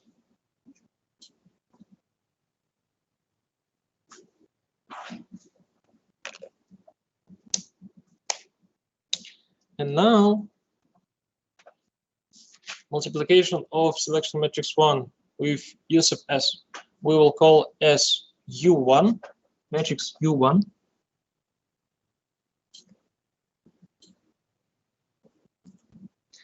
And multiplication between second selection matrix with U sub S we will call as U2. And let's write the sizes of these matrices. Here we have M times D, matrix Xi of size D times D, and in this case, from right side, we also have small m times small d. I will put this equation into the box, and now our main idea, we need to find this Xi. So we don't know original transform matrix T. So we know that we have some connection between U sub S and array steering matrix, but we don't know exactly the connection between them.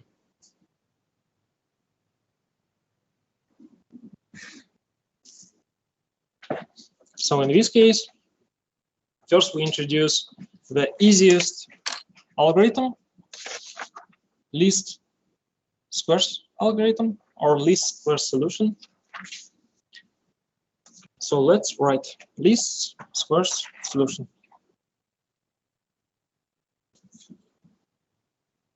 least squares or LS solution.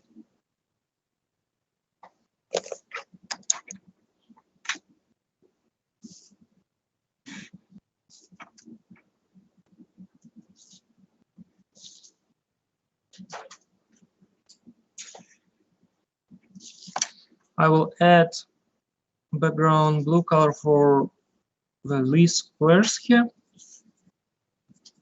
and for abbreviation LS.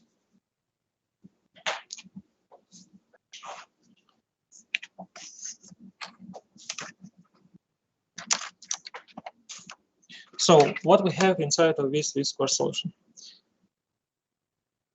We introduced this algorithm before, and if you remember, we just take in this case, we need to find this xi. So let's say xi, matrix xi with subscript LS to show that this square solution. And what we do? We just multiply both sides with pseudo inverse of U1. So we need to get only this part. In this case, we multiply this one from left side with pseudo inverse. We will get only this part, and here we will have pseudo inverse times U2. So the easiest solution, pseudo inverse of U1 times U2. Or of course, we can show what we have inside of this pseudo inverse. It is here we have U1 Hermitian times U1, all this thing inverse times one more time U1 and U2. So this is what we have for pseudo inverse.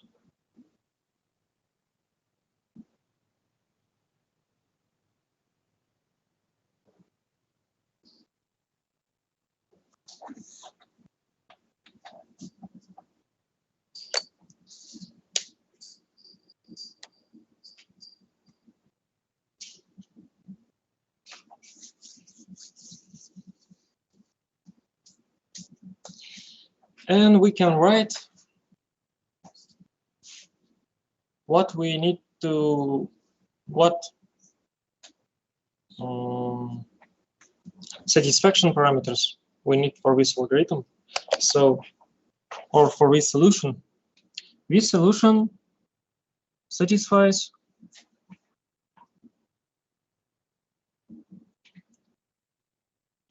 the following equation. So U1 times our xi for least squares solution, and it is equal to U2, but of course with some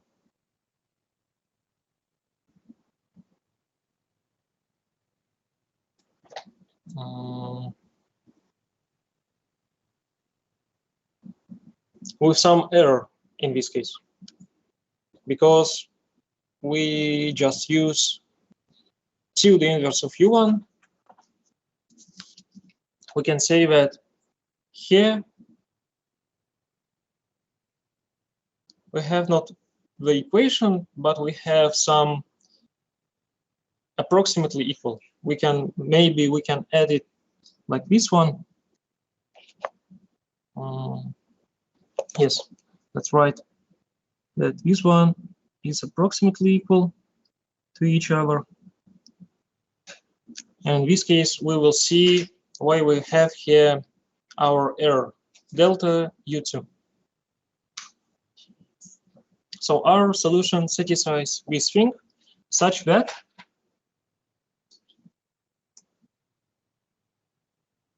if we calculate this delta,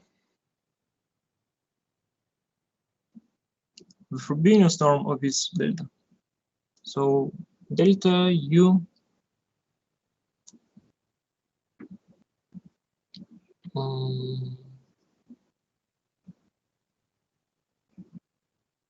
U2. So let me check.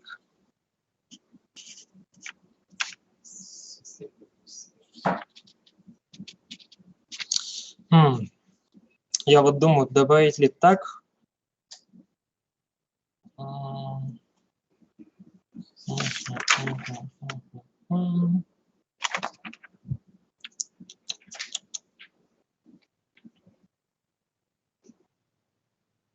Ладно, давайте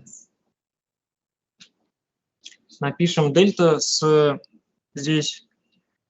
Вот я не знаю, тут изначально дается как дельта U sub S sub 2. То есть там у вас получится вот такая вещь. U, S и тут еще двойка. Вот я не знаю, писать ли таким образом, потому что смысл-то все равно остается, по сути, одним и тем же.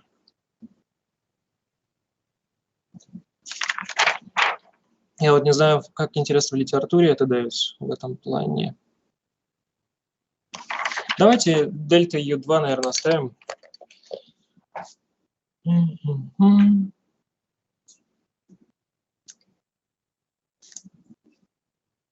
So this thing we calculate Frobenius norm squared, or I can show you that when we talk about the Frobenius norm, we need to assume the summation of all elements from I, J, and here inside we have U sub I and J. So all elements, absolute value squared.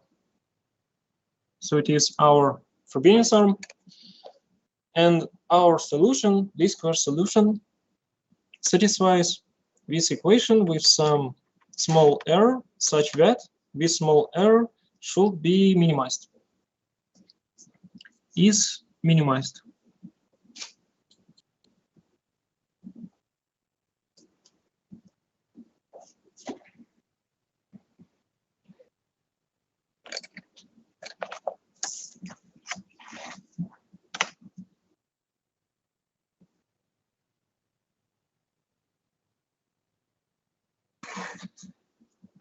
I put this statement into the box, and then we will go to structured least squares solution.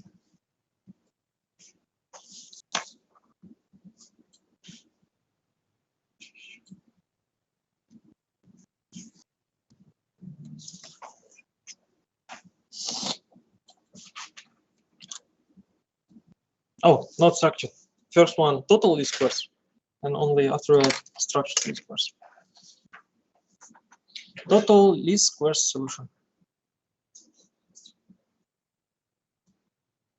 Total least squares, or as abbreviation TLS,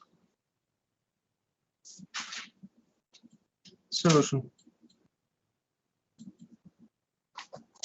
And as before, we color it with blue.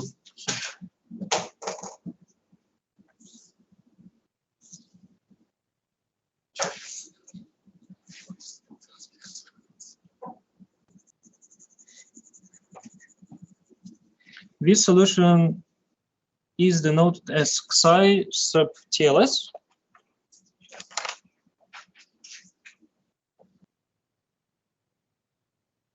So Xi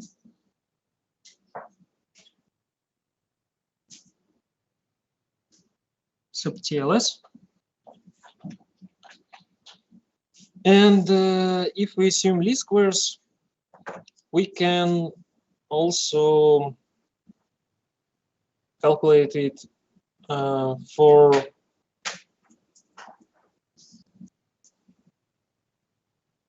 cases when m is equal to d, for example. But for total least squares, we need to have the number of elements in subarrays greater than number of sources. So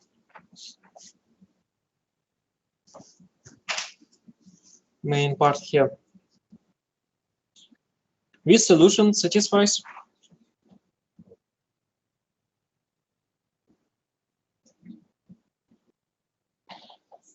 and here we assume errors from both sides. So for left side, we have selection matrix 1 times U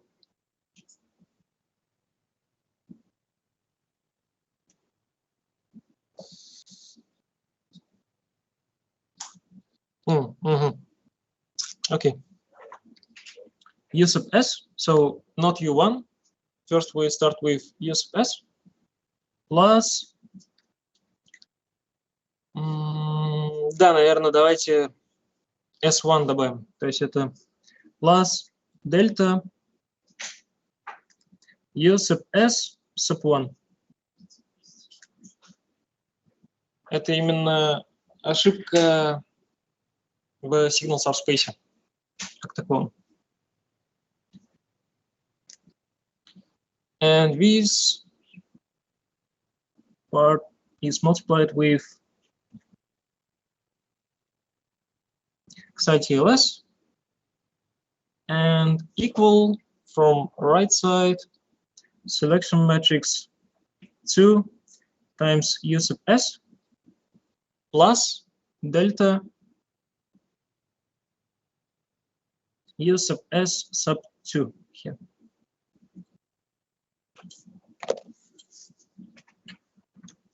As before, this multiplication we call as U1. This multiplication we call as U2. And U1 plus this error in estimation of signal subspace 1, we will call as estimation of U1, and in the following way from right side. So U2 plus delta U sub s sub 2 we call as estimation of U2. So this solution satisfies this type of error such that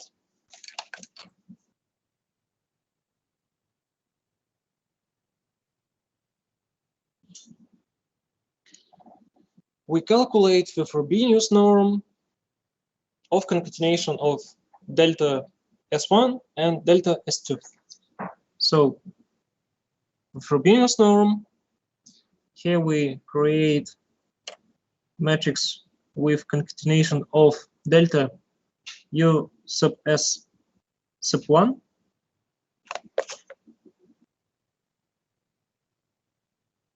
which is concatenated with delta U sub S sub 2. Frobenius norm squared. And this should be minimized, is minimized.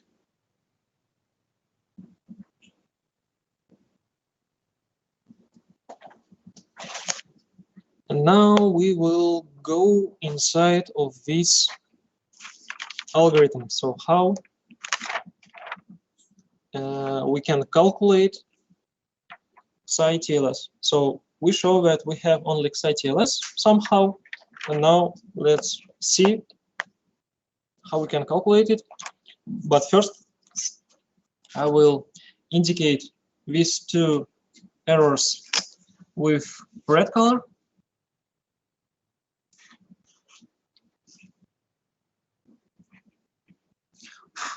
Also, I will indicate it in the second line here with is minimized. And the last thing, what I want to do to put this statement into the box. And then we will go inside of this total least squares solution.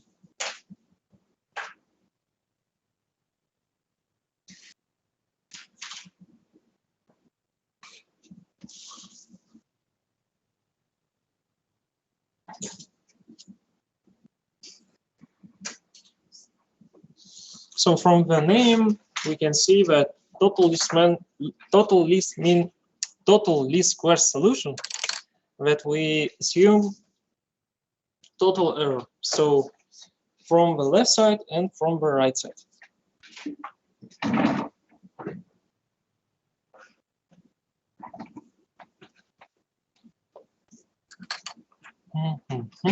And maybe also one thing here. Not like this one. We got Rubin storm. So when we create this matrix inside of this Rubin storm, we have new matrix of size M times 2D.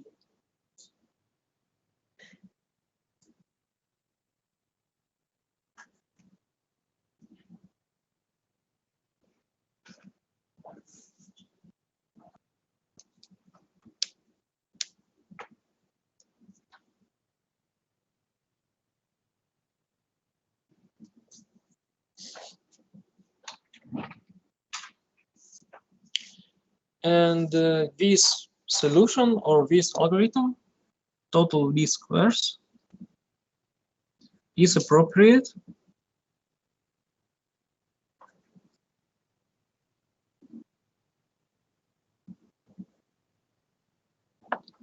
if the two subarrays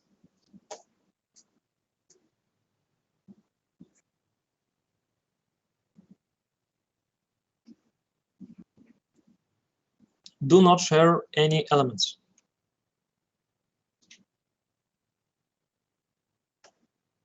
Do not share any elements.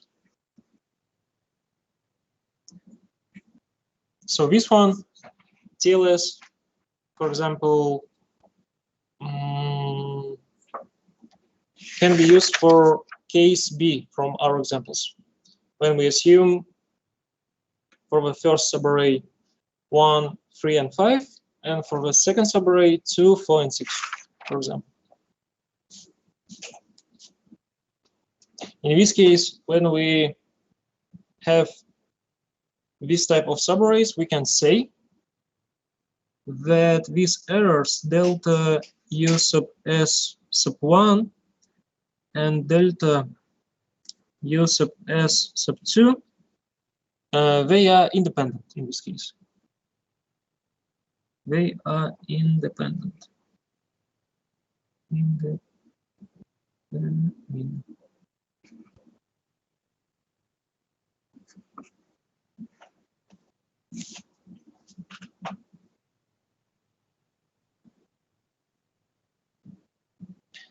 Then we calculate singular value decomposition in the following way.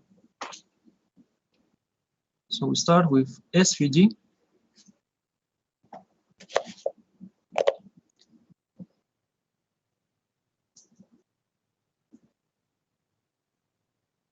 So here we concatenate U1, which is selection matrix 1 times U sub S, with U2. The same U sub S, but we multiply it with selection matrix 2.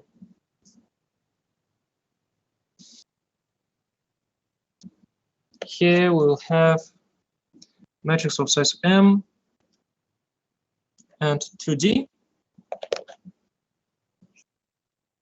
And here we use not U because we already have U.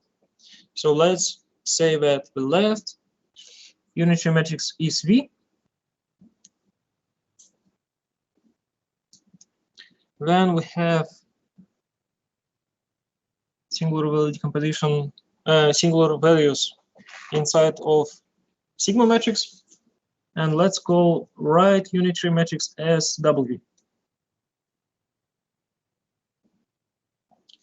V times sigma times W Hermitian.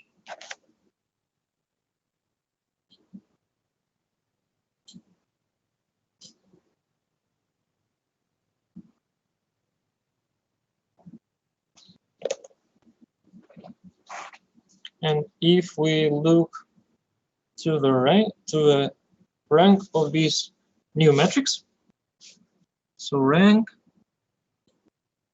of matrix U1 concatenated with U2, we can easily say that this one will be the minimum between M and 2D.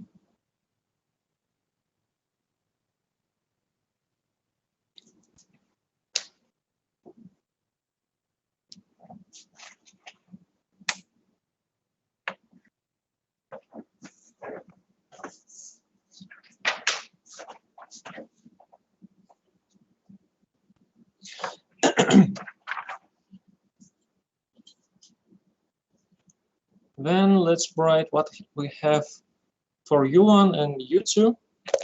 And from these two matrices, we will write U1 with head and U2 with head. So first,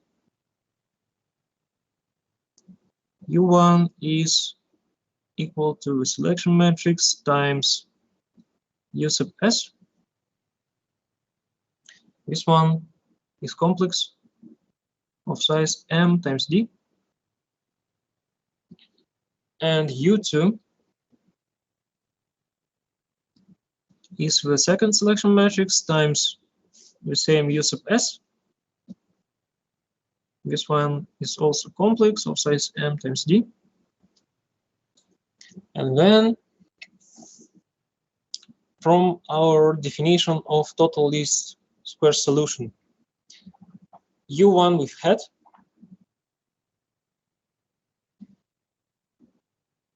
is equal to U1 plus delta U sub S sub 1, and U2 with head is equal to U2 plus this error delta U sub S sub 2.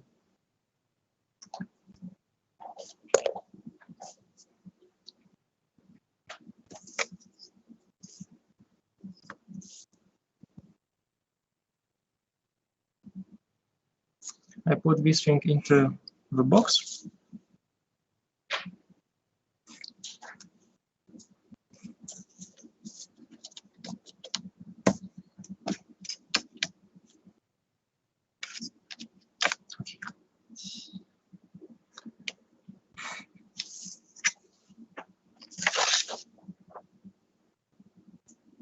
Using U1 with head and U2 with head, we can write down the total least square solution,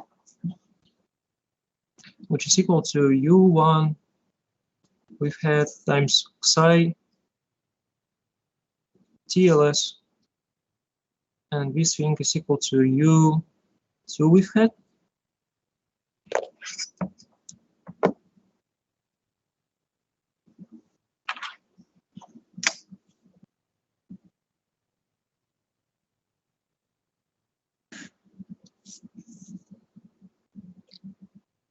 I put this equation into the box, and also I will color it with yellow.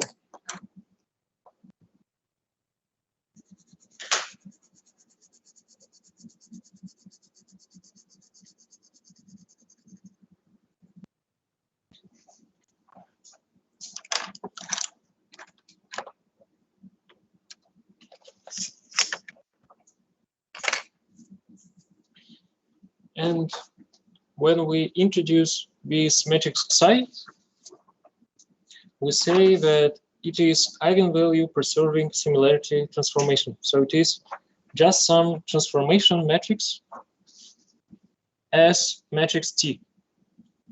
And now you can see that we have here the connection as between A and U sub S.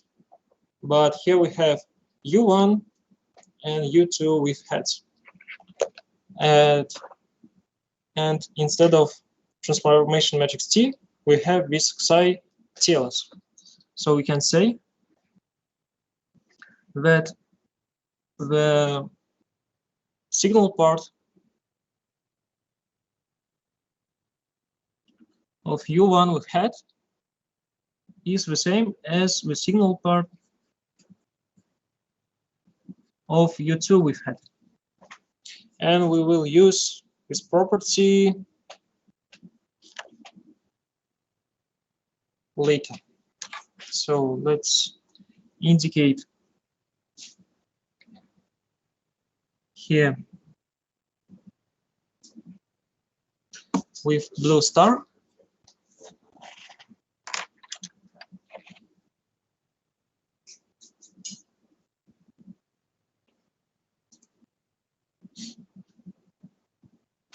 And what we have here interesting when we introduce also that image of U1 with head is equal to the image of U2 with head, or the signal parts are equal.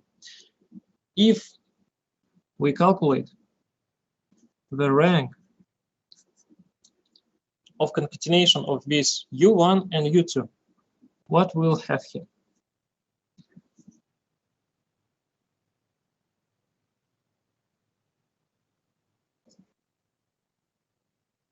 Before we say that if we calculate the rank of U1 concatenated with U2, we have rank equal to the minimum between M and to D. But now, when we introduce U1 with head and U2 with head, we see that they have the same signal subspace. In this case, if we calculate the rank of U1 concatenated with U2 with these heads, we can say that this rank will be equal only to D, because they have the same signal subspaces.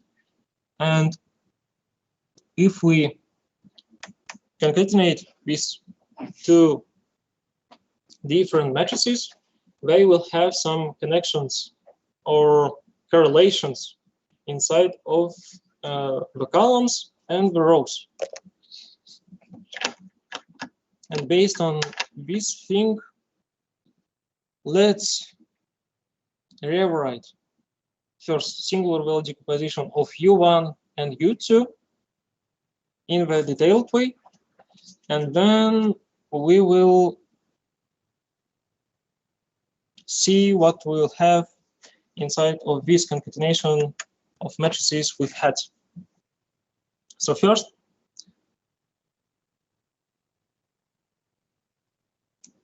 U1 and U2 concatenated.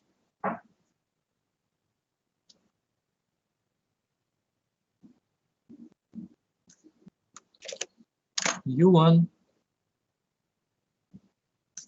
number of rows is M, number of columns D and D. So overall 2D. Then we will have here V1 and V2.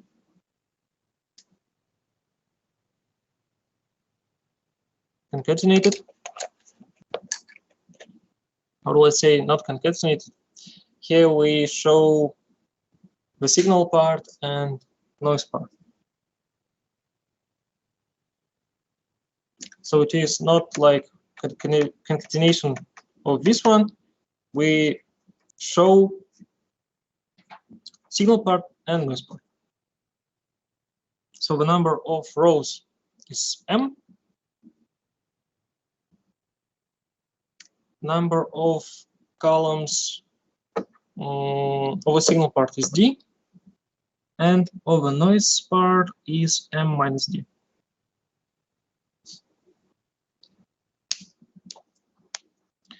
Then our sigma matrix, which consists of 4 parts.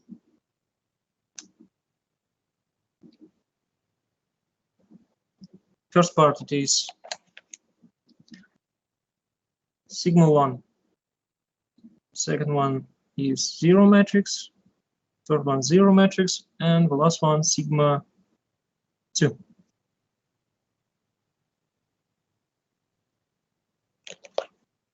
So here the number of rows and number of columns is equal to G, and the number of rows for the second part. So here in the bottom it is M minus D, but the number of columns is equal to D here.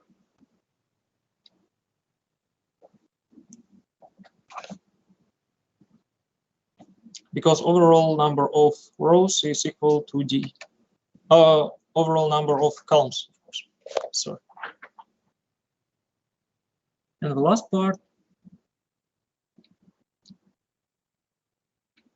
here we will show it also using 4 different parts.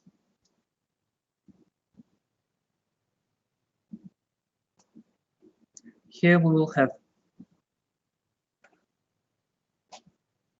omega 1,1 Hermitian, then omega 2,1 Hermitian, then omega 1,2 Hermitian, and omega 2,2 Hermitian.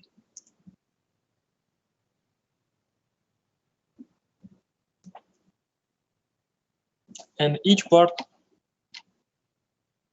of this matrix has the number of rows equal to D, and the number of columns equal to D also.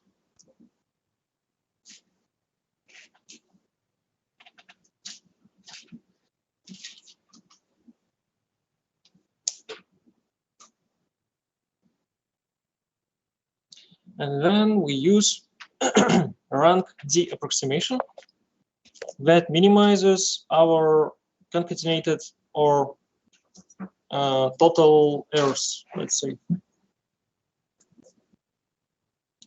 Rank D approximation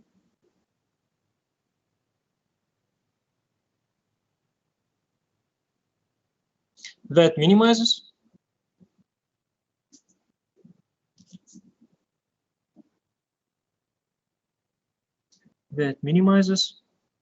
the Frobenius norm of the total error. Here we have for total error delta of U sub S sub 1 concatenation with delta U sub S sub 2. Close this thing. Close the Frobenius norm.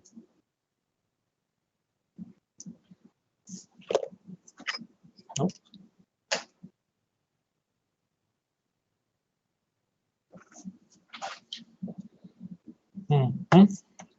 So for this line, I will use 2 underlines here.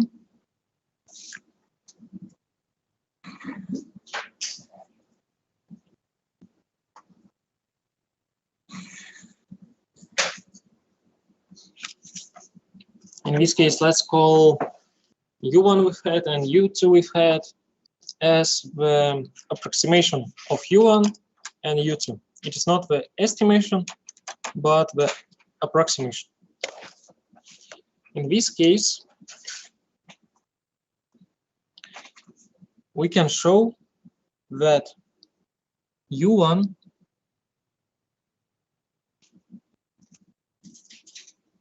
we've had concatenated with U2 we've had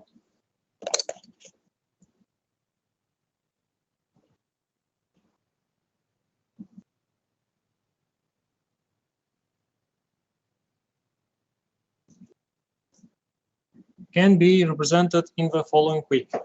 So we use rank D approximation.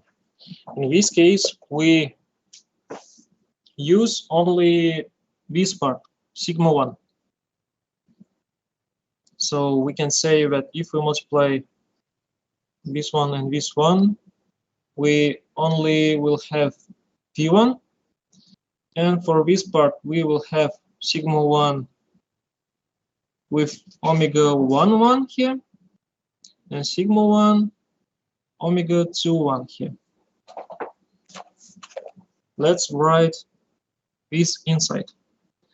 So here we have, for rank D approximation, V1 times sigma 1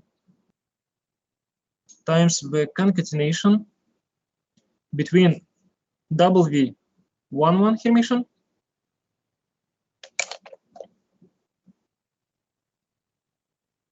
and W21 Hermitian.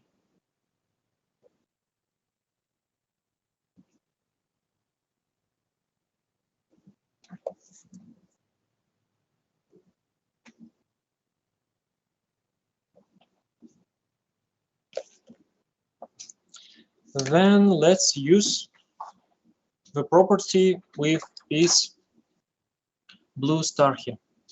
I think I also had a circle. Blue star with circle. So we use this property. Blue star with circle. Or inside of the circle. So we say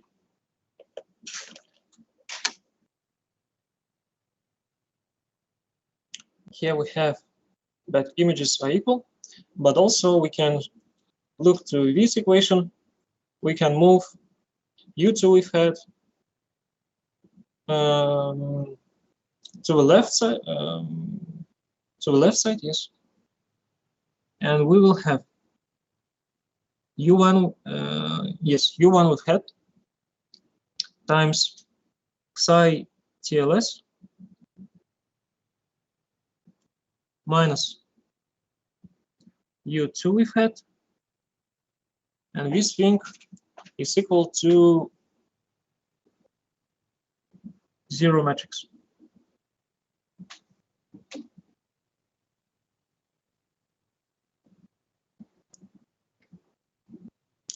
Or we can represent it as the multiplication of two concatenated matrices. So first matrix is U1 with hat and U2 with hat.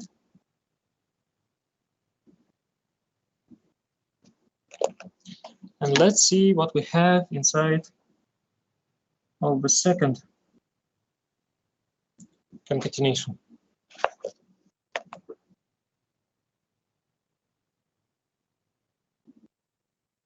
So as a result, we need to have U1 with hat times psi TLS. So we need first write psi TLS.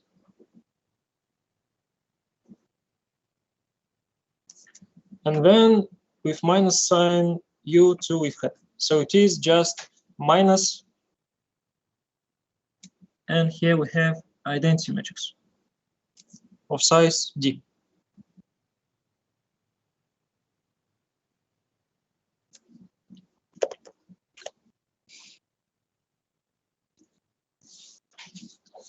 And also we can show that here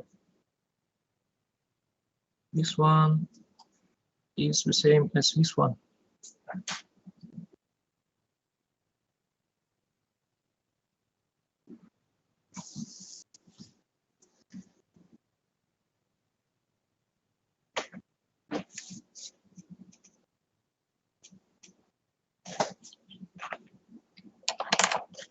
And then we need to show the connection between subspaces. So if we calculate the null subspace of this concatenation of U1 and U2, what will happen? Null subspace of U1 we've had and U2 we've had.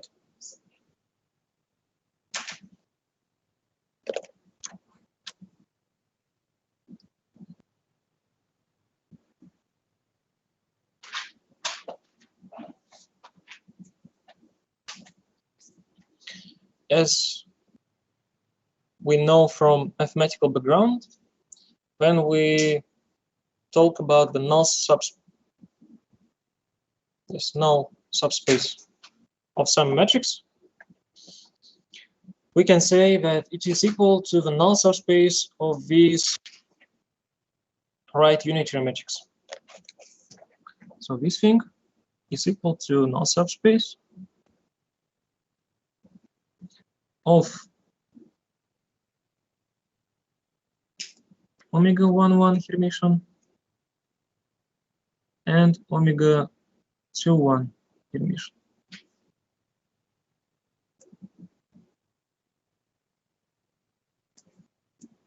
And here I will use brown color for this.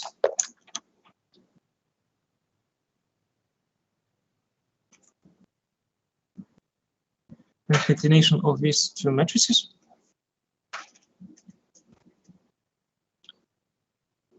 But also we have one interesting connection. So let's see this connection.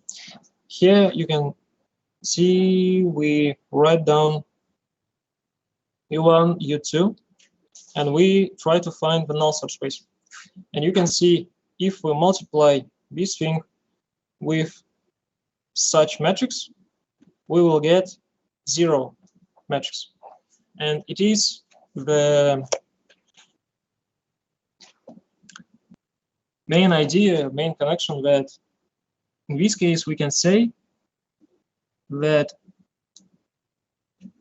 the null subspace of this one is equal to the signal subspace or image of this concatenation. So here we have matrix which is concatenated with psi TLS and minus identity matrix of size D.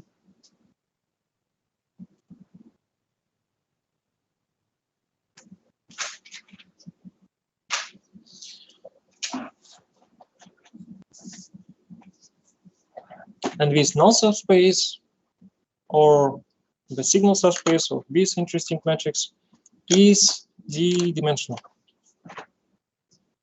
Is D-dimensional. Of course, small d.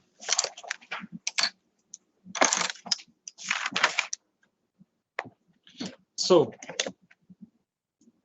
we need to do a few last steps, and then we'll end with this algorithm, and also we will end our lecture.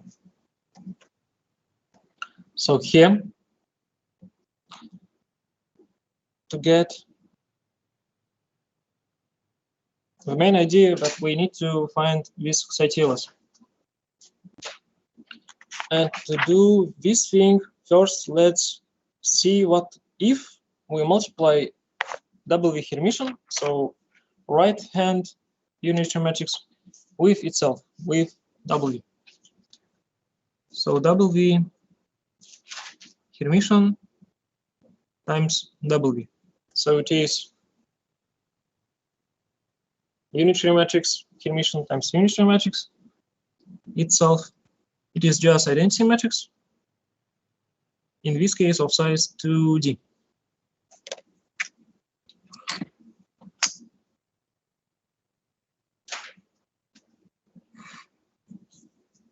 And then we will rewrite this multiplication in the detailed way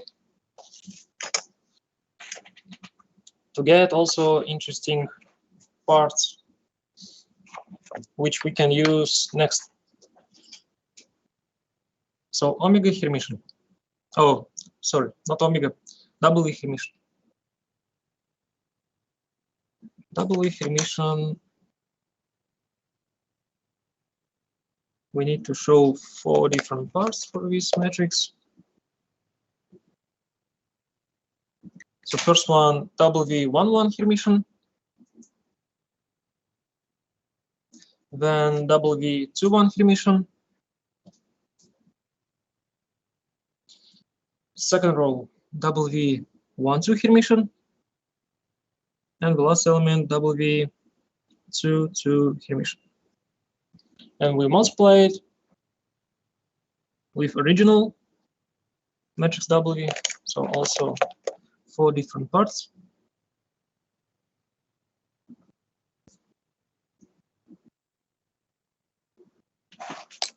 First is the same, W11, then W12, so we need to transpose our matrix W12, then W21, and W22.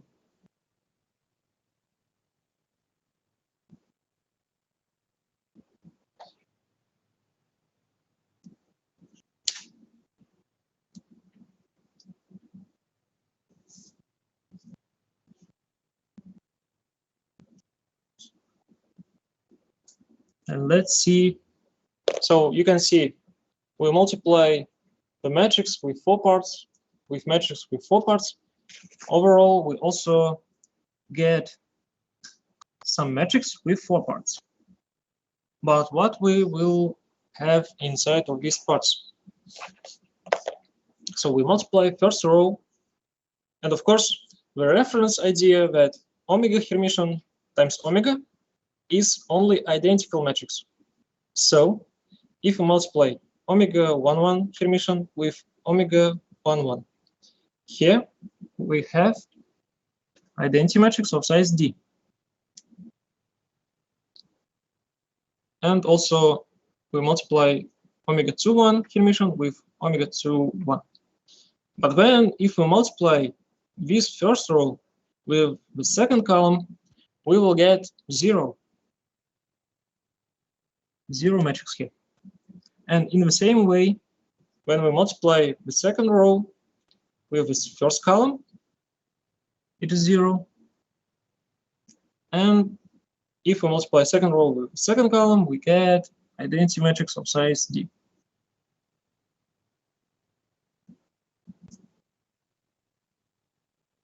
And let's show that when we multiply the first row here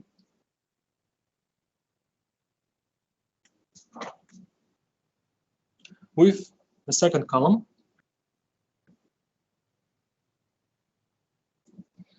as the result, we have 0 matrix. And let's write it just in one line. So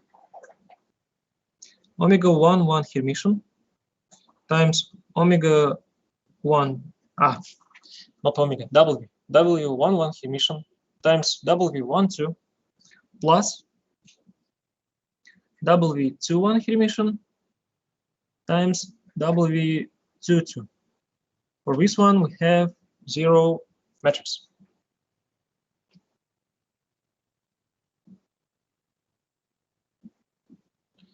But now, if we go back to this equation with blue star inside of blue circle, let's see. This right part is equal to 0 matrix. And we say that image, in this case, is equal to this thing here. And also we have this summation, and it is equal to also 0 matrix. In this case, we can show the connection between this, let's say, signal subspace of this one, or the null subspace of this one, with the signal subspace of this part.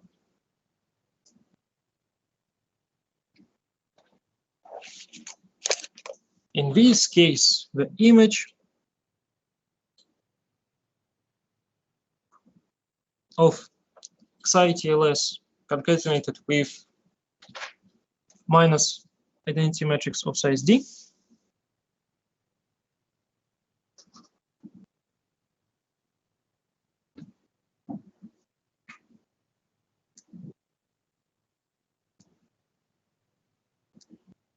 in this case it is equal to the image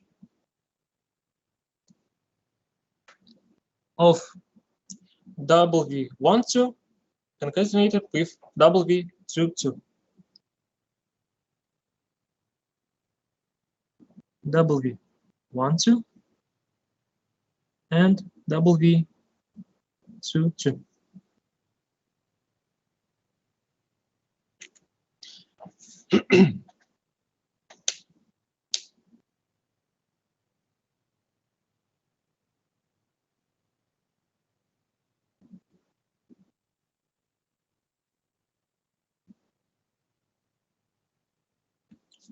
Then I think I will continue here, and the main result we will write in the last line. So, one more time.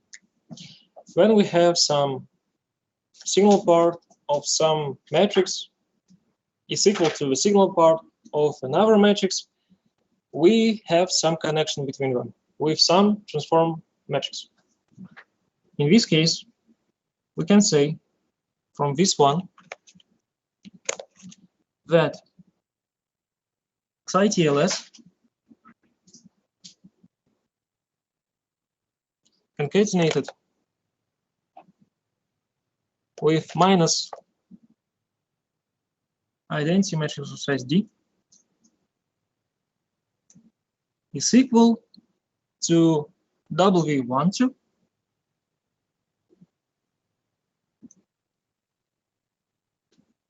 concatenated with W22.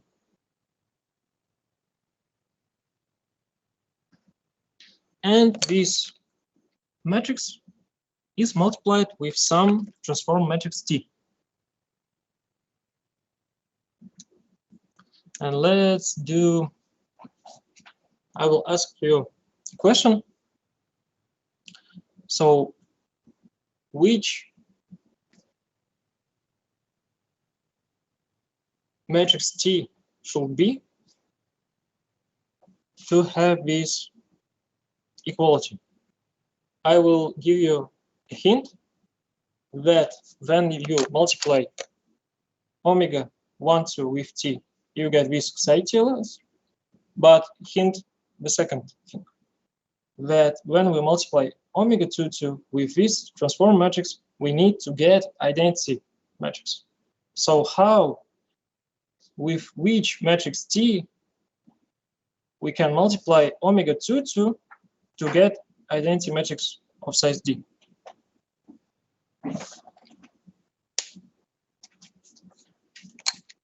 And I will start here that with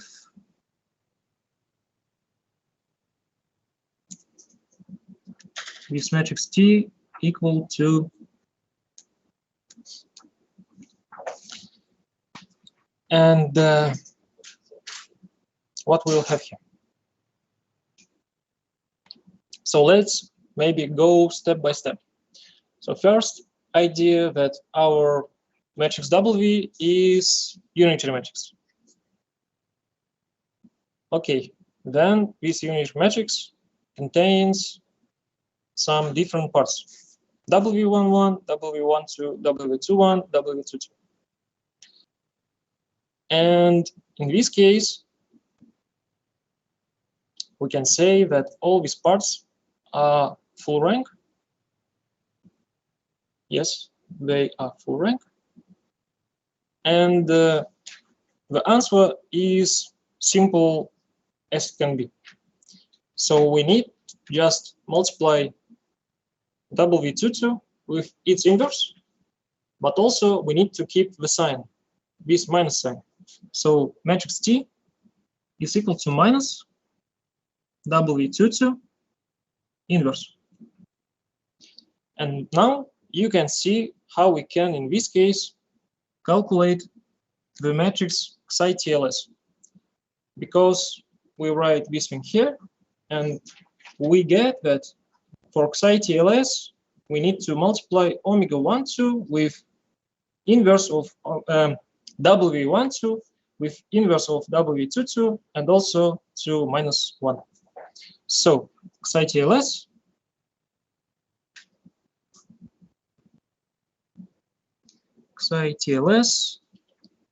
so our main result for total V-squares solution is equal to minus W12 times W22 inverse. And let's put this equation into the box and also use yellow color because it is our final result for this solution.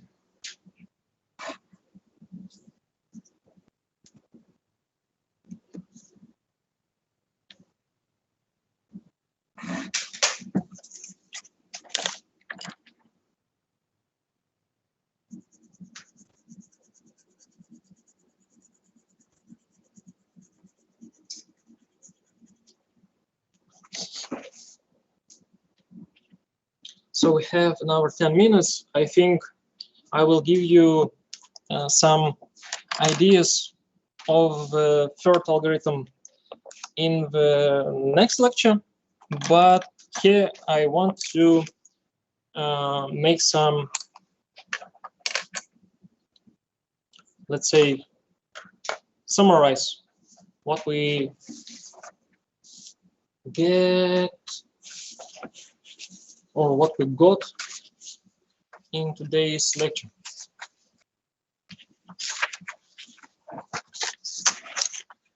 So, this standard Aasp algorithm, and maybe I will switch to Russian. And of course, you can ask me some questions if you have. Данный алгоритм Aasp.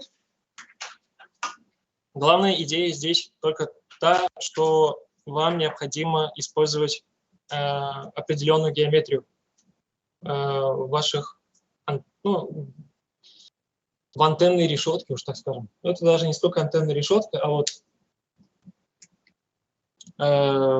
наши антенны. Но при этом мы используем так, что сигналы от одних антенн мы берем вместе, а сигналы других антенн в другую сторону. То есть мы не принимаем сразу все, а вот в два потока, так скажем. Главное условие, еще дополнительное, в данном случае это расстояние между этими антеннами. Даже, можно сказать, не сколько антеннами, а именно между subarray, это будет под множество антенн, что ли уж так скажем, между подмножеством антенн. Оставим математику, как она есть здесь, не будем дополнительно углубляться. Главная идея, то, что мы можем использовать данные подмножества как можно более укомплектованно, можно так назвать. То есть мы, например, если у нас 8 антенн, мы берем 7 антенн в одну сторону и 7 антенн в другую сторону. И разница между ними только,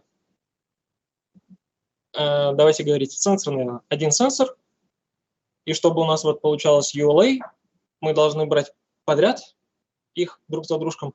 И получается, это мы берем от 1 по 7, и для следующего от 2 по 8.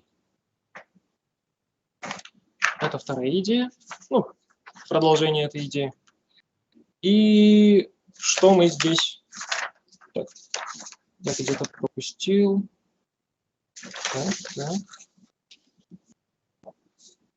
Еще один листочек мой. Он остался здесь. Дальше смотрите. Вся идея в том, что какие мы предпринимаем шаги. Мы собираем наши временные отчеты в одну матрицу, матрицу X. Дальше мы попросту считаем либо SVD, либо EVD, тут уже на ваше усмотрение, но проще, мне кажется, все же Singular Value Decomposition. Посчитали Singular Value Decomposition и взяли только сигнальную часть у левой матрицы, получается, матрицы U. Затем вы получаете вот такую, наверное, сразу. Давайте покажем здесь. Вы изначально уже знаете ваши матрицы вот этой выборки, то есть это там, ну, если опять отталкиваемся от 8, это единички от 1 до 7 и единички от 2 до 8. То есть это вы знаете, это вы только что посчитали, и вам остается только найти xi. Для чего? Потому что вот здесь мы как раз указывали, то, что если мы найдем этот xi, а затем найдем его айгензначение, то это и будет как раз то, что мы ищем. Это μi. Поэтому самый простой способ мы можем использовать решение напрямую. Least squares. Нам ничего особого считать не надо. Мы взяли, получается, вот эту матрицу U2 как selection matrix times наш найденный signal subspace и просто у U1 считаем pseudo-inverse и домножаем. Все, бац, мы получили xi. И уже у xi мы считаем EVD. И потом последний шаг. Это у нас μi, то есть это special frequency. Но нам нужно найти direction of arrival. И для этого мы просто возьмем уже арксинус. И все. Получается, у вас уже в руках углы прихода от ваших источников. Но если вы хотите уменьшить ошибки, вы можете использовать total least squares. Там уже вы видите, это более усложненный алгоритм. Вам сначала нужно посчитать SVD от такой интересной матрицы, но при этом еще дополнительно вам придется использовать вот эти подмножества так, чтобы ваши элементы не были распределены между этими двумя сепарейми. То есть вот в данном случае нам придется использовать что-то типа вот такого. То есть мы берем первый, третий и пятый, и второй, четвертый и шестой. То есть это мы не сможем использовать. Ну, можно, но выигрыша большого мы не получим за счет того, что здесь есть одинаковые элементы. Такой тоже можем использовать. В таком выигрыш будет чуть больше, но, как видите, все равно здесь есть определенные элементы, которые будут одинаковые.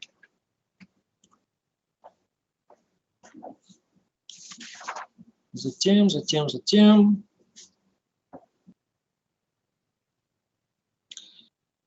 Как бы быстрее тут быстренько перескочить. Вот главное тут вот U1 и U2. Это получается само по себе просто rank D approximation нашего U1 и U2. То есть мы можем посчитать singular value decomposition, потом взять rank D approximation, и по сути мы можем не пересчитывать вот их, нам важны только вот эти части. То есть выбираем economy size. Даже не сколько economy size. Конкретно почему условия разложения такого? Это, смотрите, если идти шаг за шагом. Здесь у нас матрица размера m 2D. То есть первая матрица у нас будет m на m, потом m на 2D и 2D на 2D, если мы говорим про full size. А если смотреть то, что внутри, мы же хотим аппроксимировать относительно ранга D, то у нас здесь будет первый D, а затем m-D. Здесь будет D, m-D, но здесь уже D и D. А здесь везде по D-шкам. И за счет этого, когда мы берем вот эти части, то нам здесь уже нужно будет взять вот эти обе части. То есть это не сколько economy size, а вот представление U1 и U2, используя SVD и разделяя их на вот такие части. Ну, здесь-то оно одинаково остается, что когда мы даже смотрели в прошлые разы. То есть эти части одни и те же. Здесь главное нововведение, то, что мы делим не просто по строкам, но еще и по столбцам. Вот вся интересность здесь. И дальше уже, чтобы к сайте LS найти, мы просто домножаем W1,2 на inverse W2,2 и ставим минус.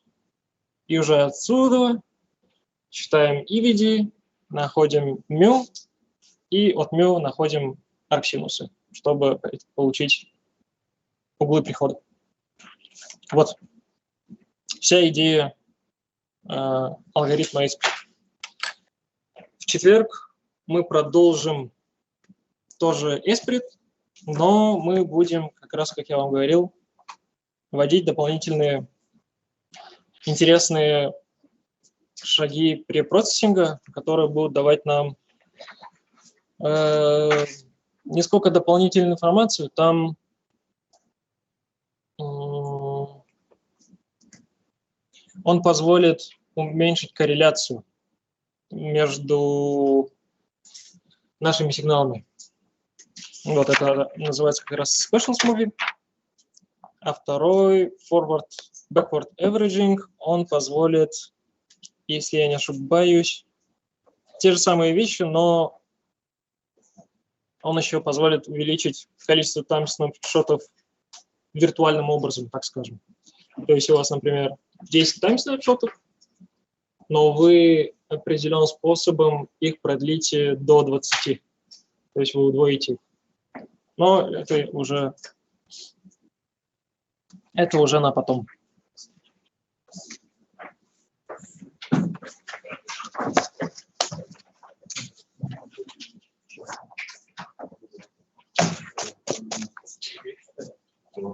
Защита.